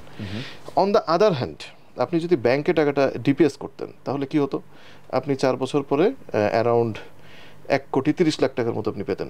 বাংলাদেশে বর্তমানে যে প্রফিট রেটটা ডিপিএসে আছে 7% 8%, ব্যাংক টু ব্যাংক ভ্যারি করতে পারে, আমি একটা স্ট্যান্ডার্ড ধরলাম, তাহলে আপনি 1 কোটি আপনি টাকা রাখবেন 4 বছরে 96 লাখ, 2,25,000 করে 1 কোটি টাকা আপনি রাখবেন, 1,30,35,00,000 টাকা আপনি পেলেন। কিন্তু আপনি যে ফ্ল্যাটটা পাচ্ছেন, আপনাকে টাকা আপনি পে করেছেন 1,40,00,000, কিন্তু যখন আপনি 4 বছর পরে রেডি ফ্ল্যাট পেলেন ওইটার মার্কেট ভ্যালু অলরেডি 2 কোটি টাকা। আপনি যদি খুব সিম্পল ক্যালকুলেশনটা করেন যে তাহলে ব্যাংকে টাকা রেখে কি আপনার বেশি প্রফিট হলো নাকি রিয়েল এস্টেটে ইনভেস্ট করে ফ্ল্যাট কিনে আপনার বেশি প্রফিট হলো, আপনি নিজেই ক্যালকুলেটর টিপে আপনি অঙ্ক করে নিতে পারেন। রাইট। আরেকটা জিনিস আছে, সেটা হচ্ছে যে আপনার ইনট্যানজিবল বেনিফিট যেগুলো আছে, যে আপনি যদি একটা ফ্ল্যাট ওনার হন তাহলে আপনার কিন্তু মেন্টাল পিস কাজ করবে, একটা এটা সোশ্যাল স্ট্যাটাস থাকবে, আপনার মনে একটা শান্তি থাকবে যে আমি আমার ফ্যামিলির জন্য, আমার ছেলে মেয়ের জন্য আমি একটা ফ্ল্যাট রেখে যেতে পেরেছি। আমাদের বর্তমান যে জেনারেশনটা আমরা আছি, আমাদের চিন্তা ভাবনা কিন্তু অনেক চেঞ্জ হয়েছে। আমাদের বাবা চাচারা যারা ছিলেন তারা কি করেছেন, তারা সারা জীবন সঞ্চয় করেছেন, জীবনের শেষ প্রান্তে যে রিটায়ারমেন্টের পরে যে একটা ফ্ল্যাট কিনেছেন, আজীবন কিন্তু ওনারা ভাড়া বাসায় ছিলেন। ম্যাক্সিমাম বাংলাদেশের ভাড়া বাসার যে যন্ত্রণা, 80% বা 90% বাংলাদেশের মানুষ, হয়তো 10 to 15% মানুষ বাড়িওয়ালা, বাকিরা তো সবাই ভাড়াটিয়া। আচ্ছা, আমরা যেরকম ভাড়াটিয়া বলতে আমরা সরকারি ভাড়াটিয়া আছি, সরকারের কাছে ভাড়াটিয়া ছিলাম, গভর্নমেন্ট কোয়ার্টারে ছিলাম। আচ্ছা, ওইটাও তো আমরা মাসে মাসে বিল ভাড়া পে করছি। আচ্ছা, অনেক কম না না না না না অনেক কম না, অনেক বেশি। কারণটা হচ্ছে যে গভর্নমেন্ট অফিসারদের ক্ষেত্রে নিয়ম কি, আপনার যেটা বেসিক স্যালারি তার 40% হচ্ছে বাড়ি ভাড়া। আপনি যদি একদম 9th গ্রেডে জয়েন করেন তাও সেম রুল, আপনি যদি একদম ফার্স্ট গ্রেডে চলে যান, সচিব হয়ে যান, তাও সেম রুল। তাহলে যে টাকাটা বাড়ি ভাড়া হিসেবে কাটা হচ্ছে ওই টাকার থেকে কম টাকায় আপনি কিন্তু বাইরে আরো ভালোবাসা পাবেন। কিন্তু গভর্নমেন্ট কোয়ার্টারে থাকা বা একটা প্রেমিসিসে থাকার মধ্যে একটা আনন্দ আছে, একটা মেন্টাল পিস, সোশ্যাল একটা ভ্যালু আছে, এটা একটা বলতে পারেন। আচ্ছা, যেটা বলছিলাম যে ইনট্যানজিবল বেনিফিট আছে, সেটা কি, যে আমাদের আগের জেনারেশন যেটা চিন্তা করেছে যে আমরা আগে টাকা জমাবো পরে ফ্ল্যাট কিনবো বা বাড়ি করবো, আমরা এখন কি চিন্তা করছি, ইউরোপ আমেরিকাতে তো আরো অন্যভাবে চিন্তা করে, আমরা যেভাবে চিন্তা করছি যে আমরা ক্যারিয়ারের শুরুতে বা 5 বছর চাকরি করার পরে 10 বছর চাকরি করার পরে আমি যেন একটা ফ্ল্যাট কিনতে পারি। তাহলে যেটা হবে যে আজীবন আমার যে ভাড়া বাসায় থাকার যে যন্ত্রণাটা, সেটা হলো না। আমি কিন্তু একই কাজ একটু ঘুরিয়ে করছি। আগে আমি প্রতি মাসে সেভিংস করতাম, এখন ওই সেভিংসের টাকাটাই আমি পে করতেছি ইএমআই হিসেবে। কিন্তু তাহলে সুবিধাটা কি, যে আমি কিন্তু ভোগ করতে পারলাম জিনিসটা, আমার নিজের অ্যাসেট। আমি 30 বছর আগে থেকেই মানে রিটায়ারমেন্ট পর্যন্ত ওয়েট না করে আমি কিন্তু আমার নিজের বাসায় থাকতে পারলাম। তাহলে বাড়িওয়ালার সাথে যে ঝামেলা সেটা হলো না, বা আপনার ফ্যামিলি বলতে পারলো, আপনার ছেলেমেয়েরা বলতে পারলো যে আমরা নিজের ফ্ল্যাটে থাকি। তো ইনট্যানজিবল বেনিফিটের কথা যেটা বলছিলাম, যে আপনার একটা সোশ্যাল স্ট্যাটাস থাকবে যে আপনি একজন ফ্ল্যাট ওনার, আপনার একটা মানসিক শান্তি থাকবে যে আমি একটা ফ্ল্যাট ওনার, আপনার ছেলেমেয়েরা মনে করবে যে হ্যাঁ আমরা নিজেরা ফ্ল্যাটে আছি, তারা আমার মনে করবে যে আমাদের জেনারেশনটা আমরা তো সাধারণত নিজের ফ্ল্যাট পাইনি, বর্তমান জেনারেশন যদি পায় তাদের আরো থিঙ্কিংটা আরো অনেক বড় হবে বলে আমি মনে করি। পাশাপাশি আপনি যদি ইনভেস্টমেন্ট হিসেবে জিনিসটা দেখেন, আপনি কিন্তু ফ্ল্যাট যে একবার কিনে ফেললে সেটা যে সেল করা যায় না তা কিন্তু না। আপনি ব্র্যান্ড নিউ ফ্ল্যাট আপনি কিনেছেন, অনেকেই কিন্তু এটা করছে আজকাল। আপনি যে তার একটা ফ্ল্যাট হয়তো আছে, 2টা ফ্ল্যাট হয়তো আছে, উনি হয়তো আরো 3টা কিনছেন, ওই 3টা কেনার পর ওইটা হয়তো রেন্টে দিয়ে দিচ্ছেন, অথবা ওই 3টা বিক্রি করে দিচ্ছেন। তাহলে যেটা হলো, ইনকামটাও কিন্তু হালাল হলো। অনেক ব্যাংকে ইন্টারেস্ট দেয়, তো ইন্টারেস্ট যদি কেউ নিতে না চায় আপনি এই সেক্টরে আসতে পারেন। তো আমি যদি একটু সামারি করি জিনিসটার, আপনি খুব সিম্পল একটা ফাইন্যান্সিয়াল ক্যালকুলেশন করেন, আমার মনে হয় যে ফ্ল্যাটে ইনভেস্ট করাটা ব্যাংকে ইনভেস্টের থেকে ফার বেটার ডিসিশন। সেখানে শুধু ফাইন্যান্সিয়াল বেনিফিট না, ইনট্যানজিবল বেনিফিট আছে, সোশ্যাল বেনিফিট আছে। তবে একটা কথা আমি সব ক্ষেত্রে মনে করে দিব, যে আপনি যখন কোনো কোম্পানির কাছ থেকে ফ্ল্যাট কিনছেন, একই কথা, সেই কোম্পানিটা সম্পর্কে আগে জেনে নেন, তারা ট্রাস্টেড কিনা, তারা গভর্নমেন্টের নিয়মকানুন মেনে বিজনেসটা করছে কিনা, তাদের মেম্বারশিপগুলো ঠিক আছে কিনা, তারা অথরিটি যেটা ঢাকায় রাজুক বা রাজশাহীতে আরডিএ, তাদের পারমিশন নিয়ে বিল্ডিং করছে কিনা, তাদের প্রিভিয়াস হিস্ট্রি কি আছে, প্রিভিয়াস টেস্টিমোনিয়ালগুলো আপনি নেন, সবকিছু যাচাই বাছাই করে তারপরে আপনি একটা ফ্ল্যাট কেনেন। ব্যাংকের ক্ষেত্রেও তো সেম, আমরা তো ভালো ব্যাংকেই টাকাটা রাখতে চাই, আমরা যে কোনো খারাপ ব্যাংকে তো আমরা টাকা রাখি না। Same goes with real estate company. না, রাইট। বাংলাদেশে ভাইয়া একটা জিনিস কিন্তু একটু মানে খুব ভালো হলো, আপনি যেটা ক্লিয়ার করে দিলেন। আমার নিজেরও এখন ডিসিশন নিতে যে আমি এই টাকাটা আসলে আমি যেহেতু জব করছি, আমি মান্থলি একটা টাকা সেভ করি, সেই টাকাটা ব্যাংকে না রেখে আমি কিন্তু চাইলে চেষ্টা করে দেখতে পারি যে এই রিয়েল এস্টেটে যদি বিজনেস ইনভেস্টমেন্ট করি, তাহলে রেট অফ রিটার্নটা অনেক বেশি হাই, আরও অনেক সামাজিক বেনিফিট আছে। কিন্তু সমস্যাটা হলো, মানে বাংলাদেশে আসলে বিশ্বাস করবো কাকে? এই যে ধরেন আপনি অনেকগুলো জিনিস বললেন, যেগুলো যাচাই বাছাই কইরা তারপরে হচ্ছে আপনি ইনভেস্টমেন্ট করেন, আমাদের কি আসলে ওই সময়টা আছে? আবার এই কাগজগুলো তো জাল করা সম্ভব। মানে এইটা একটা বড় ভেজালে নিশ্চয়ই আপনিও বা আপনার বন্ধুরাও পড়ে না, রাইট? না, এইটা আমি খুব বড় ঝামেলা মনে করব না, এবং যাচাই বাছাই করার সুযোগ আছে। আমি একটু অন্যভাবে আপনাকে বলি, আপনি যখন বিদেশে ট্যুরের কথা বলছিলেন বা দেশের ভিতরে ট্যুরের কথা বলছিলেন, আপনি যদি আজকে প্ল্যান করেন যে আপনি ভাবিকে নিয়ে আপনি থাইল্যান্ডে ঘুরতে যাবেন, আপনি এয়ার টিকিট যে কাটবেন, আপনি কি ডিরেক্ট এয়ার টিকিটটা কেটে ফেলেন, নাকি আপনি 5টা সাইটে যান যে কোন ডেটে কোন এয়ারলাইন্সে কোন রেটটা দেখাচ্ছে সেটা দেন, 1 মাস আগে আপনার যে কলিগটা থাইল্যান্ডে গেছে তাকে একটা ফোন করেন, আপনি হচ্ছে ট্যুর অপারেটর 2-1জনকে ফোন করেন যে আমরা যদি প্যাকেজ নিয়ে কেমন হবে, এটা করেন না? আপনি যদি কোনো রেস্টুরেন্টে যান, যে আজকে শুক্রবার বা আজকে শনিবার, আপনি আজকে রাতে খাবেন, কোথায় খাবেন? কোনো ফুড ব্লগারের আপনি রিভিউ দেখছেন বা ফেসবুকে রিভিউ দেখছেন বা নতুন রেস্টুরেন্টে এসে আপনি ট্রাই করছেন, তাহলে সামান্য একটা ডিনারের জন্য আপনি যদি 30 মিনিটস 1 আওয়ার যদি আপনি ইনভেস্ট করেন ইনফরমেশন নেওয়ার জন্য, তাহলে তার থেকে 1000 টাইম, লাখ টাইম বেশি ইনভেস্ট যেখানে আপনি করবেন, সেটার ব্যাপারে আপনি একটা সপ্তাহ রিসার্চ করবেন না বা 2 সপ্তাহ রিসার্চ করবেন না? কিভাবে করতে হবে সেটা আপনাকে বলে দিচ্ছি। জি, সাপোজ আপনি ঢাকার কোনো একটা রেসিডেন্সিয়াল এরিয়াতে গেলেন, সেখানে আপনি একটা প্রজেক্ট দেখলেন। ফার্স্ট অফ অল তাদের অফিসটা দেখা উচিত, যে তাদের অফিসটা কি মানে প্রিমিয়াম লোকেশনে, কমার্শিয়াল স্পেসে কিনা, কবে থেকে তারা বিজনেস করছে, তাদের ট্রেড লাইসেন্স আছে কিনা। এরপরে যে আপনি প্রজেক্টের যে ল্যান্ড, সেখানে আপনি গেলেন, সেই ল্যান্ডটাতে তাদের ইনফরমেশন বোর্ডটা দেওয়া আছে কিনা, যে এই প্রজেক্টের নাম কি, কবে শুরু হবে, কবে শেষ হবে।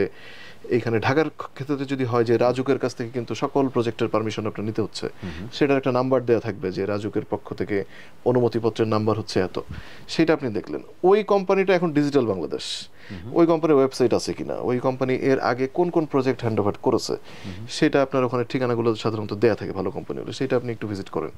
আপনি রাজুকের যে নাম্বারটা আপনি ওদের ইনফরমেশন বোর্ডে পাচ্ছেন, সেটা নিয়ে আপনি একদিন একটু রবিবারে হাফ বেলা ছুটি নিয়ে আপনি যান না, রাজুকে যান, ওই সংশ্লিষ্ট ডিপার্টমেন্টে যান, যে দেখেন তো যে স্যার এই যে এই ফাইলটা দেখেন তো ঠিক আছে কিনা, আপনি গেলেন। এরপরে যেটা করা যায় যে সকল ব্যবসায়ীদের তো একটা অ্যাসোসিয়েশন থাকে, যেমন রিয়েল এস্টেট কোম্পানিগুলোর ক্ষেত্রে সেন্ট্রাল অর্গানাইজেশন হচ্ছে রিহ্যাব, আর রাজশাহীর ক্ষেত্রে আমাদের আছে REDA, real estate and developers association Rajshahi.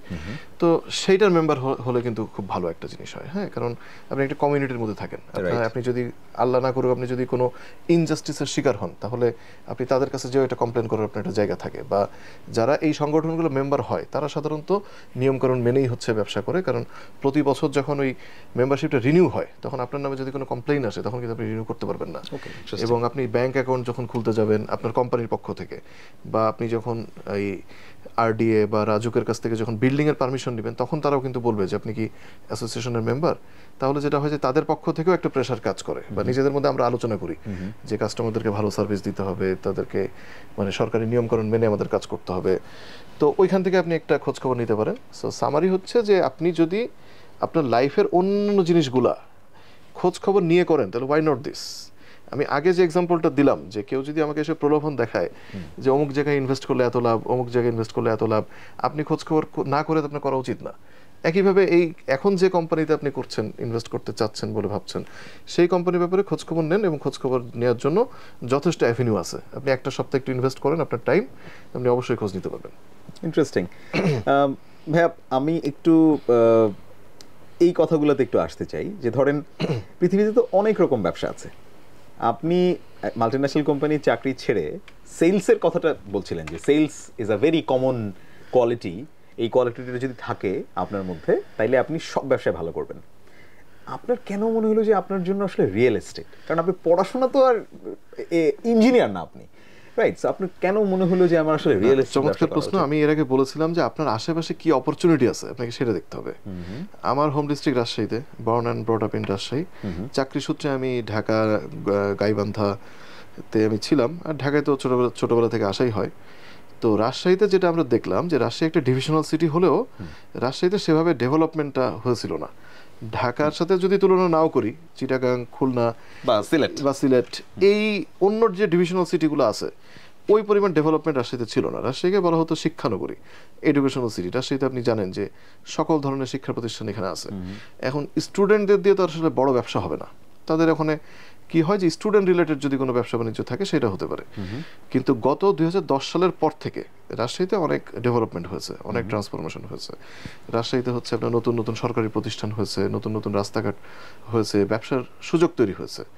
এই কারণে যেটা হয়েছে, রাজশাহীতে মানুষ বেড়েছে, সরকারি বেসরকারি বিভিন্ন পর্যায়ের মানুষ বেড়েছে।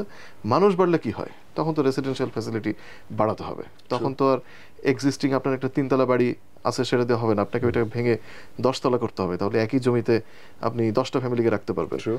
তো আমরা যেটা দেখলাম যে গত কয়েক বছরে রাজশাহী যেহেতু অনেক ডেভেলপমেন্ট হয়েছে, রাজশাহীতে মানুষ বেড়েছে এবং মানুষের মেন্টালিটি বা মাইন্ডসেটটা একটু চেঞ্জ হয়েছে। সেটা কি, যে এটা তো আসলে অনেক আগে থেকে আমরা দেখছি যে বড় পরিবারগুলো কিন্তু এখন ছোট হয়ে যাচ্ছে, সবাই নিজের নিজের ফ্ল্যাট চাচ্ছে, মাইক্রো ফ্যামিলি। সো আগে হয়তো বাবা তার 2 ছেলে ফ্যামিলি একটা বাসায় থাকতো, এখন কিন্তু 3টা ফ্ল্যাটের রিকোয়ারমেন্টস চলে আসতেছে। বাবা চাচ্ছেন যে আমি 2 ছেলেকে 2টা ফ্ল্যাট দিব, বা আমার 3 ছেলে মেয়ে 3 জনকে 3টা ফ্ল্যাট দিব, তাহলে সেটা আসবে কিভাবে? তাহলে তো এখানেই তো বিজনেস অপরচুনিটি আছে। বিজনেস অপরচুনিটি কিন্তু আপনাকে এইভাবে চিন্তা করতে হবে যে কোন জিনিসের ডিমান্ড আছে, সাপ্লাই নাই, ওইটা নিয়ে কিন্তু সবচেয়ে ভালো বিজনেস হবে। বিজনেস মানে কিন্তু শুধু মেক প্রফিট না, এটা কিন্তু সোসাইটির জন্য কাজ করা, কাস্টমারদের জন্য কাজ করা, এটা একটা কমিউনিটি বিল্ডিংয়ে হেল্প করা। সো কাস্টমারদের যদি এই নেসেসিটি থাকে যে তার একটা বাসা দরকার, তার একটা থাকার জায়গা দরকার, সেটা কিন্তু ব্যবসায়ীদেরকে এগিয়ে আসতে হবে যে তাকে আমি করে দিচ্ছি সুযোগটা। তো আমি যেটা দেখলাম যে রাজশাহীতে যেহেতু বিজনেস অপরচুনিটি বাড়ছে, রাজশাহীতে অনেক কিছু হয়েছে, আইটি পার্ক হয়েছে, বেসিক শিল্পনগরী হয়েছে, বিকেএসপির একটা ব্রাঞ্চ রাজশাহীতে হয়েছে, তারপরে কিছুদিন আগে একটা মেরিন টার্মিনাল হয়েছিল। রাজশাহী থেকে ঢাকায় আগে দিনে 2টা ট্রেন চলতো, এখন দিনে 5টা ট্রেন চলে। আরেকটা জিনিস যে যেহেতু মানুষ বাড়ছে, আমি যদি একটু সামারি করি আমার কথা, মানুষ বাড়ছে, 2 নম্বর হচ্ছে মানুষের চিন্তা ভাবনা চেঞ্জ হচ্ছে যে আমার এখন একটা ফ্ল্যাট লাগবে।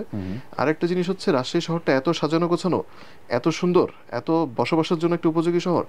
এরকম আমরা দেখেছি যে রাজশাহীতে কেউ চাকরি করতে আসছে, সরকারি চাকরি হোক বেসরকারি চাকরি হোক, সে একটা প্ল্যান করতেছে আমাকে রাজশাহীতে থাকতে হবে, সে একটা ফ্ল্যাট কিনে ফেলতেছে রাজশাহীতে। শিক্ষা প্রতিষ্ঠান যেহেতু আমি আগে থেকে বলেছি, আগে থেকেই শিক্ষানগরী রাজশাহীতে, এখন আরো নতুন নতুন ভালো ভালো শিক্ষা প্রতিষ্ঠান হয়েছে। অনেকে রাজশাহীর আশেপাশের যে জেলার মানুষরা, অর্থাৎ চাঁপাইনবাবগঞ্জ, নাটোর, নওগাঁ, বগুড়া, তারা আবার অনেকে এসে রাজশাহীতে ফ্ল্যাট কিনছেন। আবার এরকম আমরা দেখেছি যে রাজশাহীতে বাসা কিন্তু ঢাকায় সেটেল হয়ে গেছেন কেউ, বা পুরো চাকরি জীবন ব্যবসায়িক জীবন ঢাকায় কাটিয়েছেন, উনি এখন রিটায়ারমেন্ট প্ল্যান করতেছেন রাজশাহীতে। তো এই যে মানুষ বাড়লো, বিজনেস অপরচুনিটি তৈরি হলো, এই জন্য যেহেতু আপনি একটা কথা বলছেন যে লাখ টাকার চাকরি ছেড়ে কোটি টাকার বিজনেস, তো আমি যে কোম্পানিতে চাকরি করে এসেছি তারা আমাদেরকে শিখিয়েছে যে থিঙ্ক বিগ। তো আমি তো আসলে ছোট কিছু চিন্তা করতে পারি নাই, বড় কিছু। এবং বড় কিছু করার জন্য একটা সেক্টরই ছিল, যেটা হচ্ছে রিয়েল এস্টেট, এবং সামনে এটা ইনশাল্লাহ এটার সুযোগ আরো বাড়বে। কিয়ামত পর্যন্ত কিন্তু রেসিডেন্সিয়াল বা বাসস্থানের চাহিদা কিন্তু কিয়ামত পর্যন্ত থাকবে, মৌলিক চাহিদা যেটা। আরেকটা জিনিস বলে এই কোশ্চেনটা শেষ করি, সেটা হচ্ছে যে আমার যে স্কিল সেট, সেটার সাথে কিন্তু আমি বারবারই বলছি যে ওই ব্যবসাটা আপনি যেটা করবেন আপনি নিজে বোঝেন কিনা, আপনি নিজে পারবেন কিনা। তো রিয়েল এস্টেটে যতই ইঞ্জিনিয়ারদের দরকার হোক না কেন, প্রথম জিনিস কিন্তু সেলস। আপনি তো আগে ফ্ল্যাটটা সেল করতে হবে আপনাকে, তারপরে না আপনি ফ্ল্যাটটা বানাবেন, বা বুকিং করতে হবে অ্যাটলিস্ট, তারপরে আপনি ফ্ল্যাটটা বানাবেন। তো আমার যেহেতু স্কিলের জায়গাটা হচ্ছে সেলস বা মার্কেটিং, বা আমার একটা নেটওয়ার্ক আছে ভালো, বা একটা পজিটিভ ইমেজ আছে, আমি মানুষকে কিছু বললে তারা জিনিসটা অ্যাকসেপ্ট করে অনেকেই, এই সব কিছুই কিন্তু রিয়েল এস্টেটের জন্য দরকার। তো যেহেতু আমার রিয়েল এস্টেটের জন্য যে স্কিলগুলো দরকার সেইটা আমার ছিল, প্লাস রাজশাহীতে এটাই সবচেয়ে বড় বিজনেস রাইট নাও, এই জন্য রিয়েল এস্টেট কিনেছিল। That's wonderful. যাদের সাথে ব্যবসাটা শুরু করলেন আপনি, মানে ধরেন আপনি তো নিজেই একমাত্র মালিক না আপনাদের প্রতিষ্ঠানের, নিশ্চয়ই আপনার কোম্পানির প্রোফাইল দেখছিলাম, মনে হলো যে আপনার বন্ধু বান্ধব নিয়ে আপনি প্রতিষ্ঠানটা করেছেন। এই ব্যাপারে একটু জানতে চাই। অনেকেই চিন্তা করে যে না বন্ধুদের সাথে কি করব নাকি আসলে একলা করব, রাইট, এরকম অনেক ডিলেমা থাকে কিন্তু মানুষের। অবশ্যই থাকে, এটা আসলে বিজনেস টু বিজনেস, কোথায় করছেন, কি বিজনেস করছেন, অনেক কিছুর উপর ডিপেন্ড করে। আমরা ছোটবেলা থেকে স্কোয়ার গ্রুপের ইতিহাসটা পড়েছি। স্কোয়ার কিন্তু 4 জন বন্ধু শুরু করেছিলেন, ইউনাইটেড গ্রুপ, তারপরে ডিবিএল গ্রুপ আমরা শুনেছি। স্কোয়ারের নামটাই কিন্তু এভাবে এসছে যে 4 বন্ধু স্কোয়ার করে নামটা, সুন্দর একটা নাম এসছে। ডিবিএল গ্রুপে এভাবে আমরা মিডিয়াতে এসছে যে 4 বন্ধুর 30,000 টাকার কোম্পানি এখন 30,000 কোটি টাকার হয়েছে। মানে বন্ধুদের সাথে যেটা হয় যে বোঝাপড়াটা ভালো থাকে, একজন আরেকজনকে বোঝে ভালো। প্রফেশনালিজম জিনিসটা হয়তো একটু কম কাজ করে, একজন আরেকজনকে ছাড় দেওয়ার মানসিকতাটা বন্ধুদের মধ্যে বেশি থাকে, সহযোগিতা করার মানসিকতা বন্ধুদের মধ্যে বেশি থাকে। তো আমি এটাই বলবো যে বিজনেসটা করার সময় আপনি কোথায় করছেন, কবে করছেন, আপনার প্রোডাক্ট কি, সেটার জন্য সেই অনুযায়ী আপনাকে ডিসিশন নিতে হবে যে একা করবেন, দুজন করবেন, ফ্যামিলি মেম্বার নিয়ে করবেন, বন্ধুরা করবেন, নাকি সম্পূর্ণ প্রফেশনাল প্ল্যাটফর্ম করবেন। আর আমার কোম্পানির কথা যদি বলি, আমাদের এটা একটা প্রাইভেট লিমিটেড কোম্পানি। আমাদের বোর্ড অফ ডিরেক্টরসে 4 জন আছি আমরা। আমাদের কোম্পানির যিনি চেয়ারম্যান, উনি আমার এক ব্যাচ জুনিয়র, রাজশাহী ইউনিভার্সিটিতে আমরা একই সাথে পড়াশোনা করেছি। আমি আর সে একই সাথেই চাকরি করতাম, সে আমার আগেই চাকরি ছেড়ে দিছে। উনি আমাদের কোম্পানির চেয়ারম্যান হিসেবে আছেন, মানে জুনিয়র ফ্রেন্ড আর কি। আমার আরেকজন আমার নিজেরই ফ্রেন্ড, সে আমার ক্লাসমেট, উনি চার্টার্ড অ্যাকাউন্ট্যান্ট, উনি আমাদের ডিরেক্টর। আর আমি খুবই আমার সৌভাগ্য যে আমরা আমাদের রাজশাহী ইউনিভার্সিটির একজন senior faculty doctor Roksana Begum, ওনাকে হচ্ছে যে আমরা আমাদের কোম্পানির বোর্ড অফ ডিরেক্টরসে পেয়েছি। আমি ওনার ডিরেক্ট স্টুডেন্ট। উনি একদম স্টুডেন্ট লাইফ থেকে হচ্ছে উনি আমাকে অনেক কেয়ার করেন, আমার যে কোনো কিছুতে সাপোর্ট করেন। তো উনি আমাদের ডিরেক্টর হিসেবে রেফারেন্স হিসেবে রাইট আমার সিভিতে ওনার নামে ছিল। তো ওনার 2টা কোর্স আমরা পেয়েছি, 2টাতে আমি A+ পেয়েছিলাম। তো উনি আমাদের বোর্ড অফ ডিরেক্টরসে আছেন। এই 4 জন মিলে আমরা করেছি। That's wonderful. অনেকেই মানে চিন্তা করে যে বন্ধুরা মিলে আসলে প্রফেশনালিজমের জায়গাটা নিয়ে অনেক টেনশন থাকে, বাট আপনি যেটা বলছিলেন যে মানে এইটা অসাধারণ, এবং আপনার সিভিতে রেফারেন্স হিসেবে যার নাম দেন তিনি আপনার ব্যবসায় ইনভেস্ট করেছেন এবং একসাথে ব্যবসা করছেন। মানে ভাই আমি একটু আপনার কৌশলটা জানতে চাই। কৌশলটা বলতে আপনি একজন ক্যারিসমেটিক লোক, এবং আপনার এই ক্যারিজমাটা মানে আমরা যারা আশপাশে ছিলাম আমরা সবসময় মানে শাওন ভাই যেখানে আছেন আমরা ওইখানে দাঁড়াইতে চাই, গল্প করতে চাই। এই যে অরাটা, এটা কি আপনার ব্যবসায় অনেক কাজে লাগে কিনা, এটা একটা বিষয় জানতে চাই। আরেকটা জিনিস জানতে চাই হচ্ছে আপনি, কারণ রিয়েল এস্টেট তো আসলে সবাই ইনভেস্টমেন্ট করতে পারে না, এটার জন্য আসলে একটা বড় ধরনের ইনভেস্টমেন্ট লাগে। তো যারা করেন এরাও সমাজের মোটামুটি প্রতিষ্ঠিত একটা শ্রেণী। আপনি এই কাস্টমারদের সাথে বা ক্লায়েন্টদের সাথে রিলেশনশিপটা কিভাবে বিল্ড করেন? যেমন আমি দেখছিলাম যে খালেদ মাসুদ পাইলট ভাই, তিনি আপনার সাথে অনেকগুলো কাজ করছেন। আপনার সরাসরি আপনি আপনার কন্ডোমিনিয়াম কিনেছেন, আপনার কাছ থেকে বাংলাদেশ জাতীয় ক্রিকেট দলের ক্যাপ্টেনও নাজমুল হোসাইন শান্ত। সো কিভাবে ম্যানেজ করেন এই ক্লায়েন্ট পার্সপেক্টিভটা বা ওনাদের মেন্টালিটিটা কিভাবে ক্যাচ করেন? আমি যেটা মনে করি যে আপনি যদি অনেস্ট থাকেন, আপনি যদি সাপোর্টিভ থাকেন, আপনি যদি ফ্রেন্ডলি হন, আপনি যদি হচ্ছে যে কোঅপারেটিভ হন, তাহলে আপনার খুব চমৎকার একটা নেটওয়ার্ক তৈরি হবে। এবং ওইটাকে নার্চার করার একটা বিষয় থাকে যে আপনি কারোর সাথে আজকে পরিচয় হলো। আমি একটু ছোট করে এক্সাম্পল দিই। আমি একজন মানুষকে খুব ফলো করি, গালিব বিন মোহাম্মদ। উনি হচ্ছে বর্তমানে ওয়ালটনের চিফ মার্কেটিং অফিসার হিসেবে আছেন। এটাকে আরলাতে ছিলেন, মেঘনা গ্রুপে ছিলেন। উনি খুব চমৎকার গল্প বলেন, এবং ওনার যে মার্কেটিং বা সেলসের নলেজ সেটা এত সুন্দর করে বাংলায় লিখে উনি স্ট্যাটাস দেন ফেসবুকে, যেটা আমরা যারা নতুন আমাদের শেখার জন্য খুব বড় একটা রিসোর্স।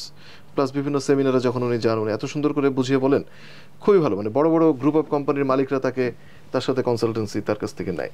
ওনাকে আমি ফলো করতাম। গতকালকে ওনার সাথে আমার একটা প্রোগ্রামে দেখা হয়েছে। তো আমি ওনাকে রিকোয়েস্ট করছি, ভাই আমি কি আপনার সাথে 1 কাপ কফি খেতে পারি? আমরা ফেসবুকে লিঙ্কডইনে কানেক্টেড, কিন্তু ওইভাবে আসলে কখনো দেখা হয়নি, আড্ডা দেওয়া হয়নি। তো উনি বলছে যে হ্যাঁ চলেন আমরা খাই। তো পরে আমি ওনাকে বললাম যে ভাই আমাকে তুমি করে বলবেন, আমি আপনার অনেক ছোটো। হ্যাঁ বলবো। তো আলোচনা শুরুর আগেই উনি আমাকে বললেন যে আপনাকে আমি একটা কথা বলি, আমি কিন্তু আপনাকে ফলো করি, আপনার লিঙ্কডইন এবং ফেসবুকে আমি আপনাকে ফলো করি, এবং আপনি যেটা করেছেন এটা আসলে নিজের কথা নিজে বলা উচিত না, তারপরে আমি বলছি, আপনি জিজ্ঞেস করছেন বা বোঝানোর স্বার্থে বলছি। উনি বললেন যে আমি আপনাকে ফলো করি, আপনি যেভাবে চাকরি ছেড়ে দিয়ে বিজনেস করছেন, আরও যত কিছু করেন, আপনাকে আমার ভালো লাগে, কিপ ইট আপ। এটা আমরা অনেকেই এটা চিন্তা করি, আমরা পারি না, আপনি পেরেছেন, আপনাকে এই জন্য আমার ভালো লাগে, এবং আমি আপনাকে সবসময় সাপোর্ট দিব যে কোনো কিছু লাগবে। সো ওনার মতো মানুষের কাছ থেকে এই যে কমপ্লিমেন্টটা আমি পেলাম, এটা কিন্তু আমার জন্য প্রাইসলেস। মানে মানুষ ওনার শিডিউল পায় না, সেখানে উনি আমার সাথে বসে কফি খেলেন, আমাকে আধা ঘন্টা সময় দিলেন, এবং উনি বললেন যে আমি আপনাকে ফলো করি, আমি সব অ্যাক্টিভিটিগুলো আমি দেখি।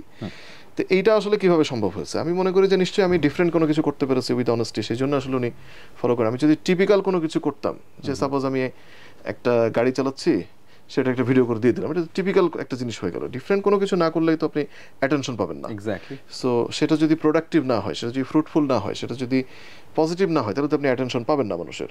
বর্তমান সোসাইটিতে যেটা হয়েছে যে নেগেটিভ কাজ করলে অ্যাটেনশন বেশি পাওয়া যাচ্ছে, কিন্তু সেটা তো সোসাইটির জন্য ভালো হচ্ছে না। আমাদের তো ফিউচারে এই জিনিসটা হয়তো আমাদের অনেক হ্যাম্পার হতে হবে।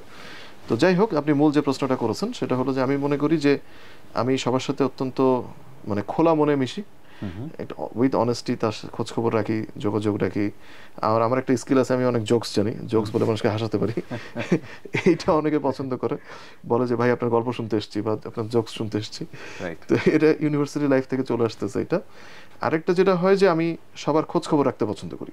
যেটা দেখা গেছে যে সাপোজ ইউনিভার্সিটি লাইফে আমরা 100 জন একটা ক্লাসে ছিলাম, 20 জন থাকে না যে একটা ক্লোজ গ্রুপ, ওই 20 জনের সাথে এখন সারা দুনিয়াতে ছড়া আছে 20 জন। আমি একমাত্র ওই গ্রুপে কমন যে আমার সাথে বাকি 19 জনেরই কথা হয়।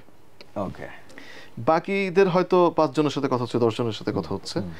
আমি কিন্তু সবার সাথে কথা বলি, এবং আমি যেহেতু খুবই আড্ডা প্রিয় মানুষ, আমি নিজে বিভিন্ন সময় আড্ডা অ্যারেঞ্জ করি, সবাইকে ডাকি, দাওয়াত করি। আরেকটা জিনিস হচ্ছে আমি বলবো যে আমার মানুষকে খাওয়াতে খুব পছন্দ করি আমি, তো এই জন্য বিভিন্ন সময় বিভিন্ন পার্টি অ্যারেঞ্জ করি, পিকনিক অ্যারেঞ্জ করি, সবাইকে খাওয়াই।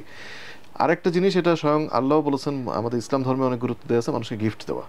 ইসলাম ধর্মে এটা বলা হয় যে হাদিয়া দেওয়া। আমি মানুষকে অনেক কিছু গিফট করি, এবং কেউ যদি কোনো সাপোর্ট চায় আমি সবসময় সেটা করার চেষ্টা করি। এবং এটার বিনিময়ে আমি দেখেছি যে আমি যদি 5টা মানুষকে সাপোর্ট করি, আমি 10 জনের কাছ থেকে পাই। মানে আল্লাহ এই জিনিসগুলো বাড়িয়ে দেন। অনেক ভালো কাজ যদি আমরা করি, আল্লাহ সেটা বহুগুণ করে ফেরত দিয়ে দেন। তো ডেফিনেটলি আমি যেটা বলবো যে আমার যে নেটওয়ার্কটা আছে আলহামদুলিল্লাহ, আমি আমার ইউনিভার্সিটি সার্কেল, রাজশাহী সার্কেল, যে কোম্পানিতে চাকরি করেছি সেখানকার কলিগরা, তারপরে এখন আমি জেসিআই করতেছি, এখানে অনেক কোয়ালিফাইড ভালো ভালো মানুষ আছেন। আমি একসময় ডিবেট করতাম, ডিবেটের সার্কেলটা থেকে অনেক ভালো মানুষ পেয়েছি। তো তাদের সাথে আমি অত্যন্ত খোলা মনে মিশি, অনেস্টির সাথে মিশি, সহযোগিতা করার চেষ্টা করি, আর যোগাযোগটা ধরে রাখি। এই জিনিসগুলো করলে আমার মনে হয় যে কেউ একটা ভালো নেটওয়ার্ক মেনটেন করতে পারবেন। ওয়ান্ডারফুল। খাওয়া দাওয়ার ব্যাপারটা বলছিলেন আপনি নিজে খাবার মানে হাঁস খেতে পছন্দ করেন দেখে নিজে হাঁস পাগল নামে একটা রেস্টুরেন্ট দিয়ে দিয়েছেন। এই খবর চাউর হয়েছে আমাদের মানে আমার নেটওয়ার্কের মধ্যে। এটা একটু গল্পটা শুনতে চাই। না, হাঁস আসলে আমার ছোটবেলা থেকেই প্রিয়। হাঁসের মাংস অনেক টেস্টি, এটা আপনি জানেন। স্পেশালি উইন্টারে হচ্ছে আপনার হাঁসের ডিমান্ডটা অনেক বেড়ে যায়, কারণ গ্রামে গঞ্জে যেটা বলা হতো যে এই সময় হাঁস হচ্ছে ধান খায়, এই টাইমটায় হাঁসের শরীরে একটু চর্বি হয়, এই সময়টা হাঁস খেতে বেশি মজা উইন্টারে। তো আমি যেহেতু হাঁসের মাংস সবসময় প্রিয় ছিল, আর আমার আম্মার একটা রেসিপি আছে নারিকেলের দুধ দিয়ে হাঁসের মাংস, ওইটা আরো বেশি টেস্টি। তো ছোটবেলা থেকে বাসায় এভাবেই রান্না হতো। তো 2021 সালের দিকে রাজশাহীতে একটা হাঁসের মাংসের রেস্টুরেন্ট ভাইরাল হয় ফেসবুকে। সেটা রাজশাহী শহর থেকে প্রায় 25 কিলোমিটার দূরে। এই জায়গাটার নাম হচ্ছে মড়মড়িয়া, নামটা একটু উইয়ার্ড, মড়মড়িয়া ইউনিয়ন। ওইখানে একটা হাঁসের মাংসের রেস্টুরেন্ট হয়, সেটার নাম হচ্ছে কুটুমবাড়ি রেস্টুরেন্ট। তো বাংলাদেশে বিভিন্ন জায়গায় আছে কিন্তু এক্স্যাক্টলি, এটা কমন একটা নাম, বাট ওইটার নাম ছিল কুটুমবাড়ি। তো ওই রেস্টুরেন্টে হাঁসের মাংসটা ভাইরাল হয়। তো রাজশাহী থেকে দলে দলে মানুষ যে সেখানে খাওয়া শুরু করে। ভাইরাল যারা যারা করেছে আমিও তার মধ্যে একজন। আমি ওখানে খাওয়ার পরে খুব সুন্দর করে রিভিউ লিখে দিয়েছিলাম, ওইটা দেখে হয়তো আরো মানুষ গেছে। তো পরে আমি যেটা দেখলাম যে আমি মানে রাজশাহী জন্মস্থান, তো আমি মনে করি যে বাংলাদেশ না, রাজশাহী হচ্ছে আমার দেশ প্রথমে, তারপরে বাংলাদেশ। আমি একজন দেশপ্রেমিক মানুষ, আগে রাজশাহী পরে পুরো বাংলাদেশ, বাকি 63 জেলা পরে। এইটা বাংলাদেশের স্পেসিফিক কিছু অঞ্চল আছে, যেমন আমার বাড়ি চাঁদপুর, আচ্ছা, সো নোয়াখালী কাছেই, তো ওনাদের এই থটগুলো আছে। আমার এটা আমি রাজশাহীতে আমি দেখি না, রাজশাহীর মানুষরা খুব দেশপ্রেমিক হয়, রাজশাহী বলতে সবাই পাগল। আচ্ছা, তো আমি যেটা চিন্তা করলাম যে রাজশাহীবাসীর এত কষ্ট কেন করতে হবে, যে 25 কিলোমিটার দূরে যে একটা রেস্টুরেন্টে কেন হাঁস খেতে হবে। তো ওই জন্য রাজশাহী শহরে তো সব খাবারই অ্যাভেলেবল। আপনি জানেন যে রাজশাহীতে গরুর মাংসের অনেক ভালো ভালো দোকান আছে, রাজশাহীবাসী ছাড়া সারা বাংলাদেশ থেকে অনেক মানুষ এসে খায়। তো হাঁসের মাংসটা যখন নতুন করে পপুলার হলো, তো আমি চিন্তা করলাম যে গরুর মাংসের আউটলেট রেস্টুরেন্ট আছে, চিকেনের আছে, মোমো আছে, শিক বার্গার আছে, হাঁস কেন থাকবে না। তো এই জন্য খুবই একদম শখ করে আমরা একদম মানে একদিনের ডিসিশন থেকে আমরা একটা রেস্টুরেন্ট করে ফেললাম। এবং নামটা হচ্ছে একটু মজার। আমি যে ছেলেটাকে, আমার ছোট ভাই, তাকে দায়িত্ব দিচ্ছিলাম, তো তাকে হচ্ছে তার বন্ধুরা এমনি খেপায় যে ওর নাম হচ্ছে মহামিনু। তো মিনু পাগল বলে তাকে খেপায় এমনি, মানে কোনো কারণ ছাড়া। তো ওকে দায়িত্ব দেওয়া হয়েছে, সে মানে রেস্টুরেন্টের কাজগুলো করতেছে। ওর একটা ফ্রেন্ড পাশ দিয়ে যাচ্ছিল বাইক নিয়ে, তো আগে থেকে ওকে পাগল বলে। আর এখন আমরা হাঁসের রেস্টুরেন্ট করতেছি, ওকে বলতেছে এই মিনু পাগল, তুই তো এখন হাঁস পাগল। তো মহামিনু আমাকে ফোন দিয়ে বললো যে ভাই, আপনার জন্য মানুষ আমাকে হাঁস পাগল ডাকতেছে। কি ডাকছে? হাঁস পাগল, এটাই নাম। তো ওইখান থেকে নামটা চলে আসলো হাঁস পাগল। এবং যারা হচ্ছে আমার কাস্টমার আছে, যারা বা রাজশাহীর মানুষও এটা খুব পছন্দ করছে নামটা। আমি একটু সংক্ষেপে বলি, আমার খুবই ক্লোজ একটা ভাই আছে তামিম, আমরা যে কোম্পানিতে চাকরি করতাম সেখানকার ডিস্ট্রিবিউটর, খুব বড় একজন ব্যবসায়ী, খুব ভালো একজন মানুষ। তার জমি একদম মেইন রাস্তার সাথে। সে বললো যে ভাই আমার জমিতে করে ফেলেন, কোনো সমস্যা নেই। সেখানে আমরা করলাম। প্রথম দিনে 1800 মানুষ এসেছিল খেতে। 1800 এবং 500 মানুষকে আমরা খাওয়াতে পারি নাই। আমরা দুপুর এবং রাতের জন্য যে বাজারটা করেছিলাম, যে প্ল্যানটা করছিলাম, সেটা দুপুরেই শেষ। বিকাল 4টা থেকে রাত 8টা পর্যন্ত আমাদের কাছে কোনো খাবার ছিল না। রাত 8টার পর থেকে আমরা আবার খাবার দিতে পেরেছি, নতুন করে বাজার করে নিয়ে এসে নতুন করে রান্না করে তারপরে। এবং ওই যে আমি বলেছি যে যেহেতু সেলস এবং ব্র্যান্ডিংটা আমি একটু বুঝি, সো সেটার জন্য আমি কিছু ব্র্যান্ডিং করছিলাম, কিছু অ্যাক্টিভিটি করছিলাম, প্লাস মানুষের যেহেতু এমনিতেই হাঁস খাওয়ার একটা আগ্রহ আছে, সবকিছু মিলে সেটা ক্যাপিটালাইজ করতে পারছিলাম। তো পরবর্তীতে আমার এখন ইচ্ছা আছে যেটা, যে ঢাকায় কিন্তু আমি একটা হাসপাতালের ব্রাঞ্চ খুলবো। আমাদের বিগ বস শেহজাদ মুনিম সাহেব, উনি আমাদের অনেকেরই আসলে রোল মডেল, সারা বাংলাদেশের কর্পোরেটদের উনি রোল মডেল। উনিও কিন্তু আমাকে বলেছেন যে তুই ঢাকাতে একটা ব্রাঞ্চ কর। তো আমার এটা প্ল্যান আছে যে বস আপনি যদি এই শোটা দেখেন, বা আমি আপনাকে লিঙ্কটা পাঠাবো বস, যে আমি হাসপাতাল ইনশাল্লাহ ঢাকায় করবো, এবং আপনাকে আমি রিকোয়েস্ট করবো যে বস আপনাকে ইনগ্রেশন করতে হবে। অসাধারণ, অসাধারণ। আমাকে দাওয়াত দিয়েন ভাই। আপনি হোস্ট, আমি আগেই বলে দিলাম আপনি হোস্ট। ওয়ান্ডারফুল, দারুণ। কারণ ভাই একটা জিনিস একটু জানতে চাই, ধরেন ব্যবসা শুরু করার বা নতুন কিছু শুরু করতে চাইলে সবসময় যে আশপাশের মানুষ সহযোগিতা করে ব্যাপারটা এরকম না, অনেকে কিন্তু সমালোচনাও করে, নানান রকম কথা বলে।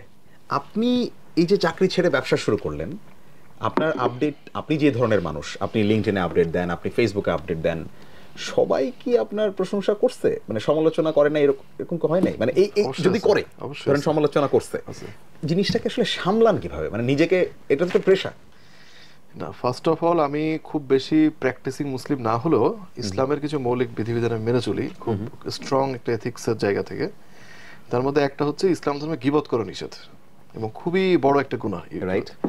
মৃত ভাইয়ের মাংস খাওয়া, আরো অনেক কিছু আছে, যেটা একটা। তো গীবত আমি করি না কখনো কারো ব্যাপারে, এখন না, আগে থেকেই ওই ধরনের কোনো আলোচনাও থাকি না। সো আমি অন্য কারোর নামে গীবত করব, বা অন্য কেউ আমার নামে করবে, বা আরেকজনের নামে আমার কাছে এসে করবে, এই প্র্যাকটিসের মধ্যে আমি কখনো থাকি না। তো সমালোচনা যে হবে না তাই আমি বলছি না। আমি সবাইকে যেটা বুঝাই যে সমালোচনা হবেই। বাংলাদেশে বা গোটা দুনিয়ায় কোন ব্যক্তিটার বিরুদ্ধে সমালোচনা নাই? তা আমি কোন মহাপুরুষ হয়ে গেছি যে 100% মানুষ আমার কাজের প্রশংসা করবে? আমি মাঝখানে একটা মানে কন্টেন্ট বানাইছি, আমি বললাম যে দেখেন, আপনি যেই হন, যাই হন, আপনার সমালোচনা থাকবেই। শুধুমাত্র আপনি যদি জীবনের টাকা হইতে পারেন, তাহলে কোনো সমালোচনা নাই। চমৎকার, চমৎকার, তাই না? ধরেন এই যে 5 আগস্টের পরে আমরা শেখ মুজিবুর রহমানের যাই যেখানে পাইলাম সব কিন্তু মোটামুটি ধ্বংস করা হয়েছে, তাই না? স্ট্যাচু এবং অন্যান্য জিনিসপত্র, কিন্তু টাকায়ও তো ওনার ছবি আছে, কিন্তু ছিঁড়ে না। পয়েন্ট। আচ্ছা, সো যেটা বলছিলাম, যে আমি যেটা মনে করি যে আমি এমন কোনো মহাপুরুষ হয়ে যাইনি, বা দুনিয়াতে এমন কোনো ব্যক্তি নাই যার বিরুদ্ধে সমালোচনা নাই। সেটা কি সঠিক না ভুল, সেটা আলাদা আলাদা বিষয়। আপনি সঠিক থাকলেও কিছু মানুষ আপনার সমালোচনা করবে, তাদের বিভিন্ন রকম কনটেক্সট থাকতে পারে, তাদের থিঙ্কিং প্যাটার্ন ডিফারেন্ট থাকতে পারে। তো আপনি যেটা বললেন যে আমি সামলাই কিভাবে, প্রথম কথা হলো যে এই ধরনের প্র্যাকটিস আমি অ্যালাউ করি না। তো মানুষজন এসে আমাকে ইনফরমেশন দেয়ও কম যে আপনার নামে সমালোচনা হচ্ছে, কারণ আমি যেহেতু এটা পছন্দ করি না। আমার কথা হচ্ছে যে তারা তাদের কাজ করুক, আমি আমার কাজ করি, মানুষ যেটা আলটিমেটলি যেটা পজিটিভ সেটাই গ্রহণ করবে। আরেকটা বিষয় হচ্ছে যে আমি নিজের কাছে অনেস্ট, কোম্পানির কাছে অনেস্ট, আইনের কাছে অনেস্ট। তো আমি আমার ভিতরে একটা দারুণভাবে আমার একটা কনফিডেন্স আছে যে I am doing nothing wrong, I am doing 100% legal activities. So এটা নিয়ে যদি কেউ সমালোচনা করেও থাকে, আই ডোন্ট কেয়ার। আরেকটা বিষয় হচ্ছে যে এখানে ধরেন কোন কোন বিষয়ে সমালোচনা হতে পারে। সাপোজ আমি কোনো একটা প্রোগ্রাম অ্যারেঞ্জ করলাম, সেখানে আমার কাস্টমারদের নিয়ে যে আমি খাওয়ালাম, বা মিটিংটা করলাম অফিসে না করে, এটা ভালো, আমাদের এখানে একটা 4 স্টার হোটেল আছে রাজশাহীতে, গ্র্যান্ড রিভার ভিউ হোটেল, আমি তাদের রেগুলার কাস্টমার, আমাকে খুব ভালো সার্ভিস তারা দেয়, এই চান্সে একটু বিজ্ঞাপন করে দিলাম আর কি ওদের। তো আমিও গিয়েছি, আপনিও গিয়েছেন, ওনারা বেশ ভালো সার্ভিস দেন, রাইট? আপনিও গিয়েছেন, রাইট? তো সাপোজ আমি ওইখানে করলাম, এটা নিয়েও সমালোচনা হয় যে এই কোম্পানির কি টাকা বেশি কিনা, কাস্টমারদেরকে খাওয়ানোর কি আছে। ইভেন মজার ব্যাপার এবং দুঃখের বিষয় হলো, ওই কাস্টমার যাদেরকে আমি নিয়ে খাওয়ালাম, ওরাও দু একজন সমালোচনা করে যে এখানে করার কি দরকার ছিল, দাওয়াত দিয়ে খাওয়ায় সমালোচনা পাওয়ার মতো। তো এই যে আপনি এই কথা থেকে কিন্তু আমি আসছিলাম যে আপনি যখন বিয়ে করছেন, জন্মদিনের দাওয়াত দিচ্ছেন, সেখানে যাদেরকে আপনি ডাকছেন তারাও তো যে দু একজন সমালোচনা করে, এটা তো থাকবেই। তো এটাকে পজিটিভলি নেওয়ার কিছু নাই, পাত্তা দেওয়ার কিছু নাই। আপনি জাস্ট আপনার কাজটা করে যান, নিজের কাছে অনেস্ট থাকেন, আইনের প্রতি শ্রদ্ধাশীল থাকেন, বাকিগুলো ডিসরিগার্ড করলেই হবে। ওয়ান্ডারফুল। ওকে, একদম শেষের দিকে শাওন ভাই, আমি একটু জানতে চাই, বাংলাদেশে যারা আসলে দীর্ঘদিন ধরে ব্যবসা করছেন, তারা অনেকেই সিএসআর কনসেপ্টে বিশ্বাস করেন না। ওনারা মনে করেন যে এই টাকাটা যদি মার্কেটিংয়ে ঢালি তাইলে সুবিধা। রিয়েল স্টার আপনারা একটু ইউনিক, আমি বলবো।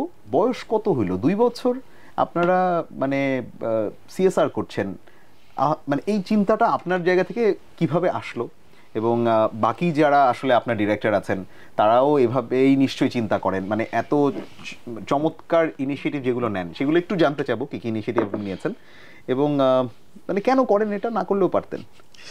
না করলে পারতাম না, কারণ হচ্ছে যে আমি যদি মানুষের জন্য ভালো কাজ করি, আমি আল্লাহ আমার জন্য ভালো কাজ করে দিবেন, আল্লাহ আমাকে অনেক কিছু দিবেন, এটা আমি দৃঢ়ভাবে বিশ্বাস করি এবং লাইফে সবসময় পেয়ে এসেছি যে আপনি যদি আরেকজনকে হেল্প না করেন আপনি নিজে হেল্প পাবেন না। এটা একবার দুইবার পেতে পারেন, লং রানে আপনি পাবেন না। আচ্ছা, আল্লাহ সিস্টেমটাই করেছেন এইভাবে। আচ্ছা, তো এইখানে আমি একটু ডিটেলস অ্যান্সারটা দিতে চাই। সেটা হচ্ছে যে ছোটবেলা থেকে আমি দেখতাম যে সিএসআর অ্যাক্টিভিটিগুলো আসলে বড় কোম্পানি যে করে, সেটা কনসেপ্ট হচ্ছে এরকম যে আপনি যে সোসাইটিতে বিজনেস করছেন ওই সোসাইটির মানুষগুলাই হয় আপনার এমপ্লয়ি, না হয় আপনার কাস্টমার, না হয় আপনার সাপ্লায়ার। তাদেরকে ইউটিলাইজ করেই তো আপনি বিজনেসটা করছেন, তাদের কাছ থেকেই তো প্রফিটটা বের করে নিয়ে আসছেন। সো ওই প্রফিটের একটা পার্ট ডেফিনেটলি ওই ব্যক্তিগুলো ডিজার্ভ করেন। আমাদের ইসলাম ধর্মেও কিন্তু যে কথাটা আছে জাকাত, সেম কনসেপ্ট। আল্লাহ কোরআন শরীফে বলছেন যে নিশ্চয়ই ধনীদের সম্পদ ও গরিবদের হক আছে। কিভাবে? ধনীরা ওই গরিব মানুষদের বা সোসাইটির মানুষজনকে কাজে লাগিয়েই তো ব্যবসাটা করছেন, আইদার এমপ্লয়ি হিসেবে অথবা কাস্টমার হিসেবে। তো একইভাবে এই যে বড় কোম্পানি যেগুলো আছে, বড় কোম্পানি না মানে কোম্পানি যারা আছে, প্রতিষ্ঠান যারা আছে, তাদের সোসাইটির পরে অনেক বড় দায়িত্ব আছে বলে আমি মনে করি। এবং মার্কেটিংয়ে আপনি তো ইনভেস্ট করতেই হবে আপনাকে, কিন্তু দুইটা আলাদা বাজেট থাকা উচিত, যে আপনার মার্কেটিং বাজেট এইটা, আপনার সিএসআর বাজেট এইটা। যেমন আমি দু একটা এক্সাম্পল আপনাকে দিই যেটা আমার মনে অনেক দারুণভাবে দাগ কেটেছিল ছোটবেলা থেকেই। লাইফ বয়ের একটা সিএসআর অ্যাক্টিভিটি আছে, জীবন্তরী ভাসমান হাসপাতাল। তো আমার দাদা বাড়ি হচ্ছে নড়াইলে। আমি ছোটবেলায় একবার দেখলাম যে এরকম একটা ভাসমান হাসপাতাল আমাদের ওই গ্রামে ওখানে আসলো, এবং আমি খুবই অবাক হলাম। লাইফে এটা ফার্স্ট আমি দেখেছি ওই জিনিসটা। দেখলাম যে গ্রামের মানুষ ওখানে সম্পূর্ণ বিনামূল্যে চিকিৎসা নিতে পারতেছে। তখন তো আমি অত বড় না, অত বুঝি নেই, পরে পড়াশোনা করে দেখলাম বড় হয়ে যে এটা হচ্ছে একটা ভাসমান হাসপাতাল। এটা নদী কেন্দ্রিক যে সমস্ত এলাকাগুলো আছে সেখানে নদীতে ভেসে ভেসে বিভিন্ন জেলায় যায়, প্রত্যন্ত অঞ্চলে যায়, এবং মানুষকে সম্পূর্ণ বিনামূল্যে চিকিৎসা দেয়। তো এইটা ছোটবেলা আমি দেখে আমার খুব মনে দাগ কেটেছিল। এরপরে ধরেন ডাচ বাংলা ব্যাংকের একটা শিক্ষাবৃত্তি আছে, এটা একটা ভালো উদ্যোগ। তারপরে আমরা দেখেছি বিভিন্ন সময় ঠোঁট কাটা রোগীদের তারা হচ্ছে বিনামূল্যে অপারেশন করে দিচ্ছে। আরো অনেক এরকম ভালো ভালোই আছে। অরবিস নামে একটা যে প্লেন আছে, প্লেনের ভিতর হচ্ছে চক্ষু হাসপাতাল, ওরা সারা দুনিয়াতে ঘুরে ঘুরে মানুষকে ফ্রি ট্রিটমেন্ট দিচ্ছে। তো এইগুলো দেখে যেটা হয়েছে যে আমার কাছে সবসময় মনে হতো যে আল্লাহ যদি আমাকে কখনো ক্যাপাবিলিটি দেয়, আমিও ইনশাল্লাহ এই ধরনের কিছু করবো আমার ক্যাপাবিলিটি অনুযায়ী। তো এটা সব রকম বেনিফিটই আছে। আমি একটু যদি বুঝিয়ে বলি, আমি যখন হচ্ছে বিজনেস শুরু করলাম, পাশাপাশি আমরা একটা এনজিও শুরু করার চেষ্টা করেছি। এনজিওটা এখনই বলা ঠিক হবে না, যেহেতু সোশ্যাল অর্গানাইজেশন, যেহেতু এখনো রেজিস্ট্রেশন হয়নি। সোশ্যাল অর্গানাইজেশন, এটার নাম হচ্ছে রিয়েল এস্টেট সোসাইটি। এইটার পক্ষ থেকে আমরা কিছু সমাজসেবামূলক কাজ করার চেষ্টা করি। এটার পাশাপাশি হচ্ছে আমার রিয়েল এস্টেট প্রপার্টিজ থেকে অনেক স্পন্সর করা হয় অনেক সময়। আর JCI, junior chamber international, JCI আপনি একটা জানেন, এটা আন্তর্জাতিক সংগঠন, বাংলাদেশে সবচেয়ে বড় ইউথ অর্গানাইজেশন। 18 থেকে 40 বছরের মানুষরা এটা করে, নন পলিটিক্যাল ইউথ অর্গানাইজেশন, এবং পৃথিবীর প্রায় 115টা দেশে এই অর্গানাইজেশনটার শাখা আছে। তো বাংলাদেশে 90s এটা শুরু হয়, রিসেন্টলি আমরা 25 বছর পূর্তি উদযাপন করলাম। আর রাজশাহীতে 2022 সাল থেকে আমি এটা শুরু করেছি। আমি হচ্ছে ফাউন্ডার প্রেসিডেন্ট ছিলাম রাজশাহী, জেসিআই রাজশাহীর। এই বছর থেকে আমি জেসিআই সেন্ট্রাল গভর্নিং বডিতে এসেছি রিজিওনাল ভাইস প্রেসিডেন্ট হিসেবে। সো জেসিআইয়েরও কিন্তু যতগুলো অবজেক্টিভ আছে, business development, skill building, leadership, এটার পাশাপাশি আরেকটা অবজেক্টিভ কিন্তু যে সোসাইটিতে কন্ট্রিবিউট করা। সো জেসিআইয়ের পক্ষ থেকে এই ধরনের কাজগুলো আমরা করে থাকি। যেমন আমরা শীত বস্ত্র বিতরণ করেছি, আমরা হচ্ছে যে ফেনীতে যে বন্যা হলো তখন আমরা কন্ট্রিবিউট করার চেষ্টা করেছি। আমার যেহেতু বিভিন্ন অর্গানাইজেশনের সাথে আমি কানেক্টেড, অনেক সময় জয়েন্টলি করি, অনেক সময় কোনো একটা নির্দিষ্ট প্ল্যাটফর্ম থেকে করি। এটার পাশাপাশি রাজশাহী ইউনিভার্সিটির যে শিক্ষার্থীরা আছে সেখানে আমি বিভিন্ন সহযোগিতা করার চেষ্টা করি থ্রু স্পন্সরশিপ, তারা যেন কোনো একটা স্কিল বিল্ডিং প্রোগ্রাম বা কালচারাল প্রোগ্রাম বা ক্যারিয়ার রিলেটেড প্রোগ্রাম করতে পারে। আর হচ্ছে আরেকটা জিনিস হচ্ছে যে আমরা মনে করি যে কোম্পানিগুলো যত বেশি কাজ করবে, যত ব্যবসা বড় করবে, সোসাইটির প্রতি তাদের যে দায়িত্ব সেটাও বাড়িয়ে দেওয়া উচিত। এটাতে যেটা হয় যে এটা মেন্টাল স্যাটিসফ্যাকশন কাজ করে, সোসাইটির মানুষ উপকৃত হয়, ওই বেনিফিটটা ঘুরে আবার আপনার কোম্পানিতেই আসবে, টুডে টুমোরো আপনার কোম্পানিতেই আসবে। Very true, right. একটু জানতে চাই ভাই, আমি কখনো আপনাকে খুব একটা খেলাধুলা করতে দেখি নাই, কিন্তু খেলাধুলার প্রতি আপনার আবেগটা মানে অন্যরকম। এইটার কারণটা হচ্ছে যে আমরা ছোটবেলায়, খালেদ মাসুদ পাইলট ভাইয়ের কথা বলছিলেন, উনি তো আমাদের একটা রোল মডেল রাজশাহীর। তো 1997 এর কথা আপনার মনে আছে কিনা, যখন হচ্ছে বাংলাদেশ আইসিসি টুর্নামেন্টে চ্যাম্পিয়ন হলো, রেডিওতে শুনেছিলাম। আমি তখন ক্লাস 3-তে পড়ি। তো আমরা এটা শুনছিলাম। হাসিবুল হোসেন শান্তর সেই দৌড়টা এক্স্যাক্টলি লাস্ট বলে উনি 1 রান নিলেন, তবে ওই ওভারে লাস্টের ওভারে লাগতো 11 রান। ওকে, পাইলট ভাই স্ট্রাইকে ছিলেন, উনি প্রথম বলে কিন্তু এটা ছক্কা মারলেন। তো তখন কিন্তু জয়টা সহজ হয়ে গেল, 6 বলে 11 থেকে 5 বলে 5। তারপরে ম্যাচটা জিতে গেল। আমরা তখন বাসা থেকে বের হয়ে গেলাম, রাজশাহী ইউনিভার্সিটির ছেলে মেয়েদের সাথে আমি সেই সময় মিছিল করলাম। পরের দিন স্কুল থেকে মিছিল বের হলো, আমরা মিছিল করলাম, এবং ওইটা কিন্তু একটা টার্নিং পয়েন্ট ছিল। তারপরে বাংলাদেশ বিশ্বকাপ ক্রিকেটে খেলার স্ট্যাটাসটা পায়, পরবর্তীতে টেস্ট স্ট্যাটাসটা পায়। সো ইয়া, ছোটবেলা থেকেই খেলাধুলা আমার ভালো লাগতো। 1999 সালে আমি যখন ক্লাস 5-এ পড়ি, আমার বাবাকে আমি বললাম, তখন ক্রিকেটের অনেক ক্রেজ দেশে, ওই টেস্ট স্ট্যাটাস পেয়েছে বাংলাদেশ, ক্রিকেটের একটা ক্রেজ। তো আমি আমার বাবাকে বললাম যে আমি যদি ক্লাস 5-এর বৃত্তি পরীক্ষায় চান্স পাই তাহলে আমাকে কাঠের বলের ক্রিকেট সেট কিনে দিতে হবে। ওকে, তো আমার বাবা এক কথায় রাজি হয়ে গেলেন। মানে আমরা কিন্তু ক্রিকেট বল বলতাম, কাঠের বল বলতাম, কারণ তখন টেনিস বল ছিল, 5 স্টার বল ছিল, আর অ্যাকচুয়াল ক্রিকেট বলটাকে আমরা বলতাম কাঠের বল, তারপর ডিউস বল ছিল, রাইট। তো যাই হোক, তো পরে আমার বাবা বৃত্তি পরীক্ষায় চান্স পাওয়ার পরে কিনে দেন নাই, বৃত্তি পরীক্ষা শেষ করার পরে কিনে দিয়েছেন। ওকে, এবং সেই সময় আমার মনে আছে, আমার বাবা যে খুব বড় কেউ ছিলেন তা না, রাজশাহী বিশ্ববিদ্যালয়ের প্রফেসর ছিলেন। সেই সময় ওনার স্যালারি ছিল হচ্ছে 12,000 টাকা। ওইটা বাংলাদেশের মানে one of the highest salary, সরকারি চাকরি দিবে ওই সময়। আমাকে 1500 টাকা দিয়ে ক্রিকেটের সমস্ত জিনিসপত্র, মানে ব্যাট, হেলমেট, প্যাড, বল সবকিছু কিনে দিয়েছিলেন। মানে এইভাবে চিন্তা করি যে মানে স্যালারির অলমোস্ট 20% দিয়ে, রাইট। এবং আমি তখন তো একটা ছোট মানুষ, ক্লাস 5 থেকে 6-এ উঠবো, আমার জন্য এত টাকা খরচ করা, যাই হোক। তো আমরা তখন আমাদের বাসার পাশে একটা মাঠ ছিল, এখনকার জেনারেশন তো ওইভাবে মাঠ বা পুকুর সাঁতার কাটা পায় না, আমরা মোটামুটি পেয়েছিলাম। আমরা ওখানে প্রতিদিন বিকেলে ক্রিকেট খেলতাম। তো পরবর্তীতে যেটা হয় যে মানে ইউনিভার্সিটিতে ওঠার পরে ব্যাডমিন্টনটা খেলা হতো উইন্টার আসলে, কিন্তু ক্রিকেট আর ওইভাবে খেলা হতো না। আমি একটা সময় মোটা হয়ে গেলাম, তারপরে আর্থারাইটিস হলো, আর ওই খেলা বন্ধ হয়ে গেল। কিন্তু ক্রীড়া সংগঠক করার ইচ্ছা আমার ছোটবেলা থেকে ছিল, কারণ আমি মনে করি যে তরুণদেরকে ভালো কিছুর মধ্যে এনগেজ রাখতে হবে, খেলাধুলা বলেন, সাংস্কৃতিক কর্মকাণ্ড বলেন, তাহলে কি হবে যে তাদের শারীরিক সক্ষমতা বাড়বে, তারা একটা ভালো বিনোদনের একটা জায়গা পাবে, মাদক থেকে দূরে থাকবে, এক্স্যাক্টলি বিপথে যাবে না, মাদক থেকে দূরে থাকবে, এবং একটা সুস্থ প্রতিযোগিতা হবে। এবং ক্রীড়া ক্ষেত্রের মাধ্যমে আপনি কিন্তু দেশকে সারা দুনিয়ার সামনে তুলে ধরতে পারছেন।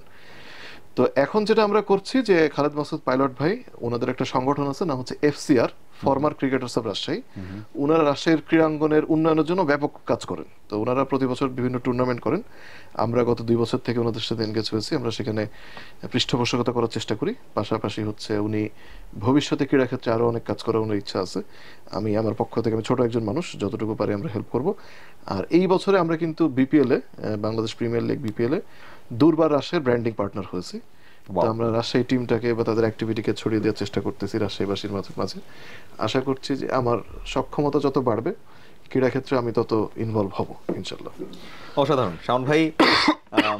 এভাবে একটু বলা উচিত আমার যে আপনি আমার বড় ভাই, ওই কথাটা আমার বলতে অনেক জায়গায় প্রশংসিত হই, আমি প্রশংসিত অনুভব করি, এবং আপনি আরও উত্তর এগিয়ে যান।